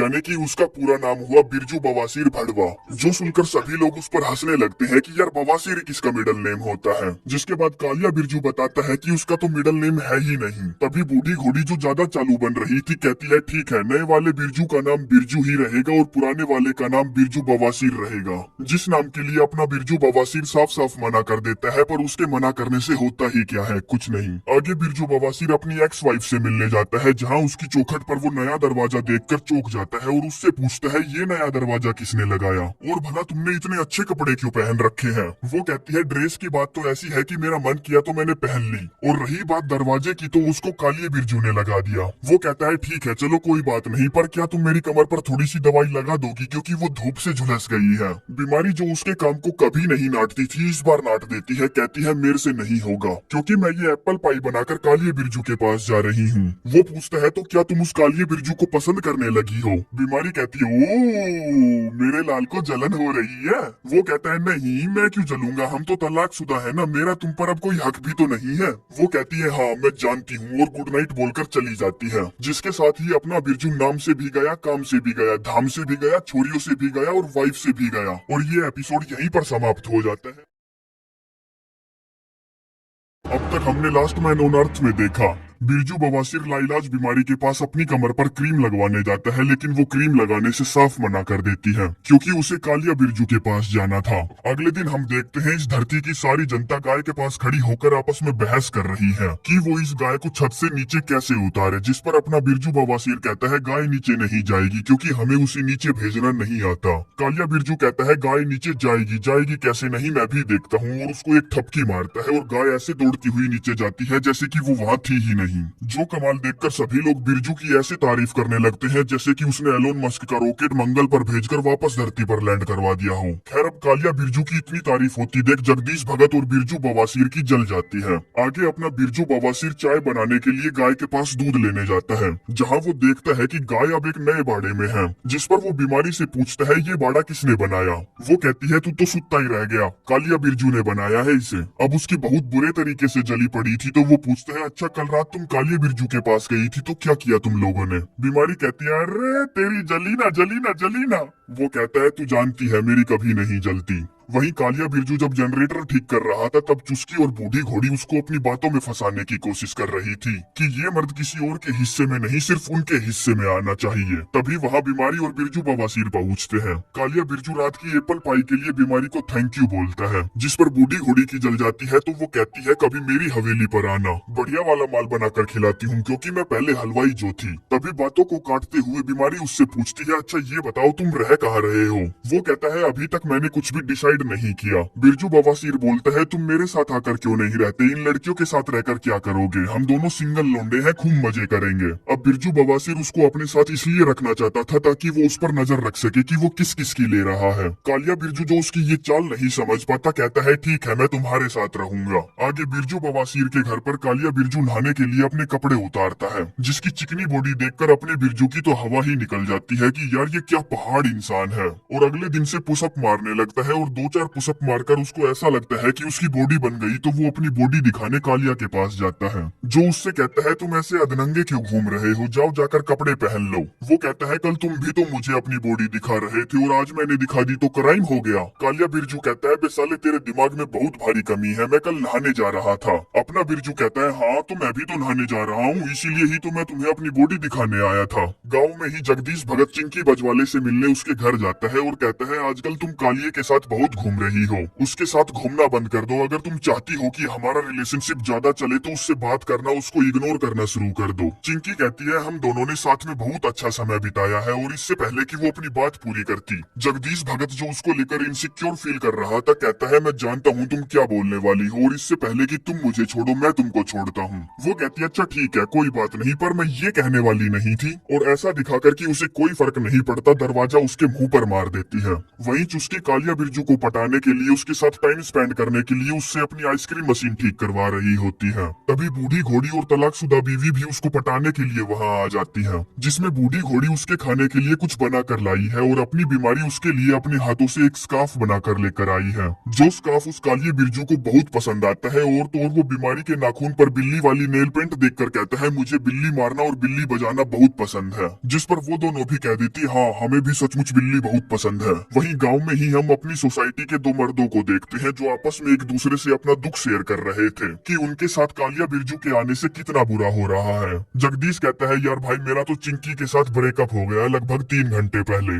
और पूछता है भाई तुझे क्या लगता है कालिया चिंकी को बजा सकता है। बिरजू बवासीर कहता है क्या यार ये क्या बात कर रहा है तू, हाँ वो बिल्कुल बजा सकता है, वो इसी काम के लिए पैदा हुआ है। आगे रात के टाइम पूरी सोसाइटी की बैठक होती है जहाँ लाइलाज बीमारी सभी को बताती है कि कालिया बिरजू की वजह से हमारी बहुत सारी प्रॉब्लम में सुधार आए हैं। जो तारीफ अपने बिरजू को बिल्कुल भी हजम नहीं हो रही थी तो वो कालिया बिरजू के साथ बहस करने लगता है, कहता है तुम यहाँ आ गए मुंह उठाकर और सभी को अपनी तरफ कर लिया, और मैं जानता हूँ कि तुम यूएसए का राष्ट्रपति बनना चाहते हो। कालिया कहता है नहीं भाई मुझे नहीं बनना राष्ट्रपति। बवासीर कहता है हाँ तू बन भी नहीं सकता क्योंकि राष्ट्रपति पद के लिए इलेक्शन लड़ने पड़ते हैं जो अब से 4 साल बाद होंगे। तभी बूढ़ी घोड़ी जो 1.5 शाणी थी कहती है 4 साल का इंतजार क्यों करना, हम अभी वोट कर लेते हैं और मैं वोट देती हूँ कालिया बिरजू को, जिसके साथ ही सभी उसी को ही वोट देते हैं, यहाँ तक कि बीमारी भी उसी को वोट करती है। जिस सबसे होता तो कुछ नहीं, बस बिरजू बवासीर से उसका राष्ट्रपति पद छीन लिया जाता है और दे दिया जाता है कालिया बिरजू को, जिसके बाद राष्ट्रपति साहब सभी से पूछते हैं, हमारे पास यहाँ पर बहुत सारी खाली जमीनें हैं, तो क्या किसी ने फसलें उगाने के बारे में सोचा? तभी बिरजू, जिसको हवाबाजी करने का शौक था, मैदान में कूद पड़ता है और बाजी मारने के लिए कहता है, तूने मेरा आइडिया चुराया है, क्योंकि मैं ऑलरेडी एक खेत पर काम कर रहा हूँ। जो सुनकर उसकी बात पर किसी को भी विश्वास नहीं होता, क्योंकि वो साला आज तक झूठ ही तो बोलता आया था। राष्ट्रपति कहते हैं, ठीक है, मैं तुम्हारे खेत देखना चाहता हूँ, कोयले की खदान में काम करने वाले मजदूर। बिरजू बवासीर कहता है, क्या राष्ट्रपति साहब, आप तो ताव में आ गए, अभी सारे पेड़ पौधे सो रहे होंगे, आराम कर रहे होंगे, हमें उनके आराम में दखल नहीं करना चाहिए। कालिया बिरजू कहता है, ठीक है, फिर कल सुबह देखूंगा मैं तुम्हारे खेत। जिसके बाद सारी सोसाइटी सोने चली जाती है और वो गधा पागलों की तरह पूरी रात खेत में मजदूरी करता है। जो करते करते उसको सुबह हो जाती है, तो वो जोर जोर से चिल्लाकर सबको अपना खेत दिखाने के लिए बुलाता है। तभी जगदीश भगत उसके पास दौड़ता हुआ आता है, कहता है, भाई कांड हो गया, हम बर्बाद हो गए, उस कालिये ने सारी लड़कियों के खेत में बीज बो दिया। जो सुनकर बिरजू बवासीर के तो होश ही उड़ जाते हैं कि वो यहाँ खेत में मजदूरी करता रह गया और असली मजदूरी कोई और ही कर गया। जिसके बाद वो दौड़ता हुआ अपनी तलाकशुदा बीवी के पास जाता है और कहता है, मुझे विश्वास नहीं हो रहा कि तुम अपने संस्कार कैसे भूल सकती हो।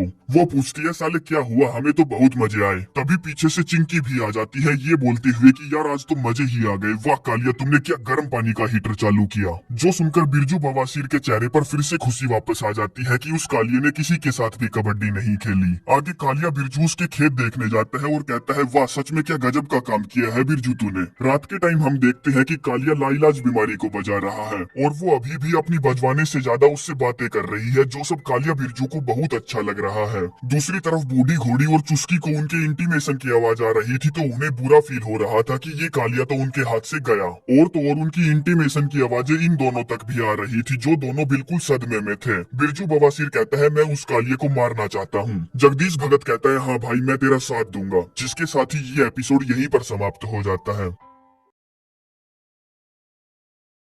अब तक हमने लास्ट मैन ऑन अर्थ में देखा, रात के टाइम कालिया बिरजू और लाइलाज बीमारी इंटीमेट होते हैं, जिनकी इंटीमेशन की आवाजें पूरे मोहल्ले को सुनाई देती है। जिस पर बिरजू बवासीर जगदीश से कहता है, मैं उस कालिये को मारना चाहता हूँ। जगदीश कहता है, हाँ भाई, मैं तेरे साथ हूँ। अगले दिन कालिया बिरजू सोलर पैनल से बिजली बनाने पर काम कर रहा था, जिसको काम करते हुए वो दोनों जल कुकड़े दूर से देख रहे थे और प्लानिंग कर रहे थे कि वो उसको कैसे मारेंगे। तभी मोटा, जिसकी फटी पड़ी थी, कहता है, मुझसे नहीं होगा भाई, ये मैं किसी को मार नहीं सकता। बिरजू कहता है, बीवली गहरी इतनी टेंशन क्यों ले रहा है, उसको मारना बिल्कुल आसान है, हम उसको घुमाने के बहाने रेगिस्तान में ले जाएंगे और वहीं छोड़कर वापस आ जाएंगे, साला अपने आप मर जाएगा। जो सुनकर जगदीश भगत के कान खड़े हो जाते हैं, तो वो पूछता है, इसका मतलब ये है कि तू मुझे रेगिस्तान में मारने के लिए लेकर गया था, तू मुझे वहाँ छोड़कर भागना चाहता था, अब समझ में आया मुझे। बवासीर कहता है, हाँ मैं तुझे मारना चाहता था, पर देख यार, तू मेरे सामने खड़ा है, मैंने तुम्हारे साथ वैसा कुछ भी नहीं किया, हम दोस्त है, तुझे पता है ना, मैं बहुत ज्यादा सोचता हूँ स्टीफन हॉकिंग की तरह।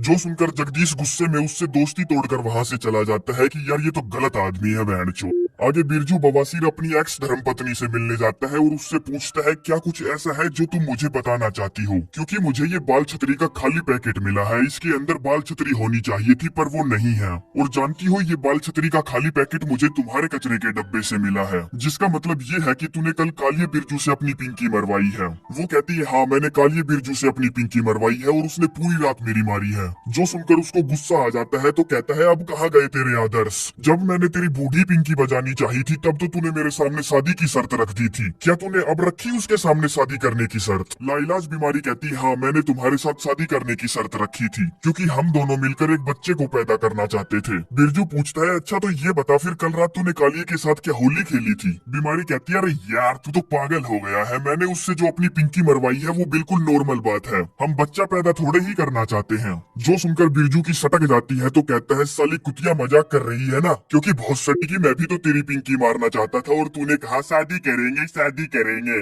और सब कुछ खराब कर दिया मेरा। जिस पर वो उससे कुछ नहीं कहती और उसका मजाक उड़ाकर चली जाती है। आगे बिरजू बवासीर अपने घर पहुंचता है, जहां वो देखता है कि कालिया बिरजू अपने कपड़े पैक कर रहा है लाइलाज बीमारी के साथ रहने के लिए, और जाते जाते वो बिरजू बवासीर से कह जाता है कि तेरी किस्मत साले बहुत खराब है, तूने बीमारी को अपने हाथ से कैसे जाने दिया, वो सचमुच एक शानदार और दिलदार लड़की है। जो सुनकर बिरजू बवासीर सोच में पड़ जाता है कि कहीं उसने कोई गलती तो नहीं कर दी लाइलाज लाइलाज बीमारी को छोड़कर, और बीमारी को फिर से पटाने के लिए झाड़ियों में से 2-4 हरे पत्तों की डंडियां तोड़कर उसे देता है। और तो और वो अपने साथ ज्वेलरी का एक झोला भी भर कर लाया है। कहता है मेरी जान, मैंने तेरे लिए एक गाना भी लिखा है। और इससे पहले कि वो उसे अपना गाना सुनाता तभी कालिया बिरजू वहाँ आ जाता है, जिस वजह से उसको वहाँ से जाना पड़ता है। आगे रात हो जाती है और पूरी सोसाइटी एक साथ होती है, जहाँ लाइलाज बीमारी कालिया बिरजू को हीरो ऑफ द मोमेंट बताती है और बताती है कि कालिया ने सोलर पैनल से बिजली बना ली है, जिस बिजली से वो बिरजू के पास रखे लैंप को जलाकर दिखाता है, जो देखकर सभी लोग खुश हो जाते हैं और डिमांड करने लगते हैं हमें फिर से एसी चलाना है, हमें फिर से मिक्सी ग्राइंडर चलाना है, वगैरह वगैरह। जिस सबसे चिढ़कर बिरजू उस लैंप को गिरा देता है, जिससे वो लैंप टूट जाता है और वो सबको ऐसे दिखाता है कि वो उससे गलती से गिर गया है, ना कि उसने जानबूझ के गिराया है। कालिया बिरजू को उस पर गुस्सा आ जाता है तो वो उससे कहता है साले तूने उसे जानबूझकर गिराया है ना, तू ही उठाएगा अब उसे।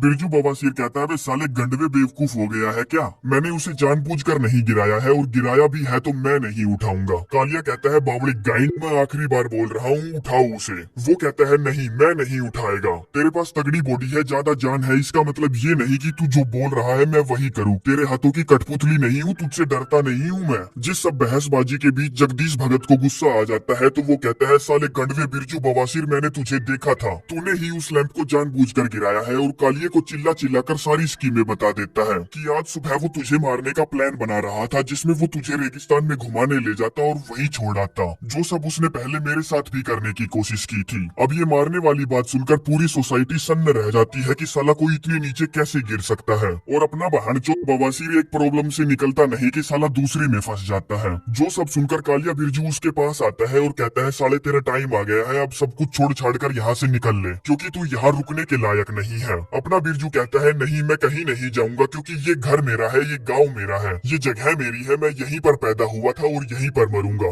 जो बोलकर वो सभी को उम्मीद भरी निगाहों से देखता है कि कोई उसका साथ दे, पर कोई भी उसका साथ नहीं देता। वो कहता है ठीक है, वैसे भी मेरे लिए यहाँ अब कुछ नहीं बचा, और दौड़कर अपने आप को अपने घर में बंद कर लेता है ताकि कोई भी उसको यहाँ से निकाल न सके। जिसमें वो 3-4 दिनों तक उसी कमरे में पड़ा रहता है और भूख के मारे टॉयलेट पेपर खाने लगता है। आगे एक दिन बीमारी उसका हालचाल पूछने आती है, जिसमें वो उसको वहाँ से जाने के लिए कहता है मैं जानता हूँ मैं अच्छा आदमी नहीं हूँ, पर तुम लोग मेरे साथ ऐसा नहीं कर सकते, मुझे मेरे घर से नहीं निकाल सकते। बीमारी कहती है तुझे कोई भी तेरे घर से नहीं निकाल रहा, तू पिछले 3 दिनों से घर के अंदर बंद है, तुझे भूख लगी होगी, आजा बाहर आजा, सभी लोग बाहर बैठे हैं, गाना बजा रहे हैं और खा पी रहे हैं, आजा तू भी शामिल हो जा, और मेरा वादा है कि तुझे कोई भी यहाँ से नहीं निकालेगा। जिसके बाद वो बाहर जाता है और देखता है कि सभी लोग गाना बजा रहे हैं, खा खुजा रहे हैं। तभी वहाँ कालिया आता है और उसे धक्का मारकर जमीन पर गिरा देता है और उसे घसीटकर वहाँ से ले जाता है। आगे जब उसकी आँख खुलती है तो वो अपने आप को रस्सियों से बंधा हुआ एक कार में पाता है,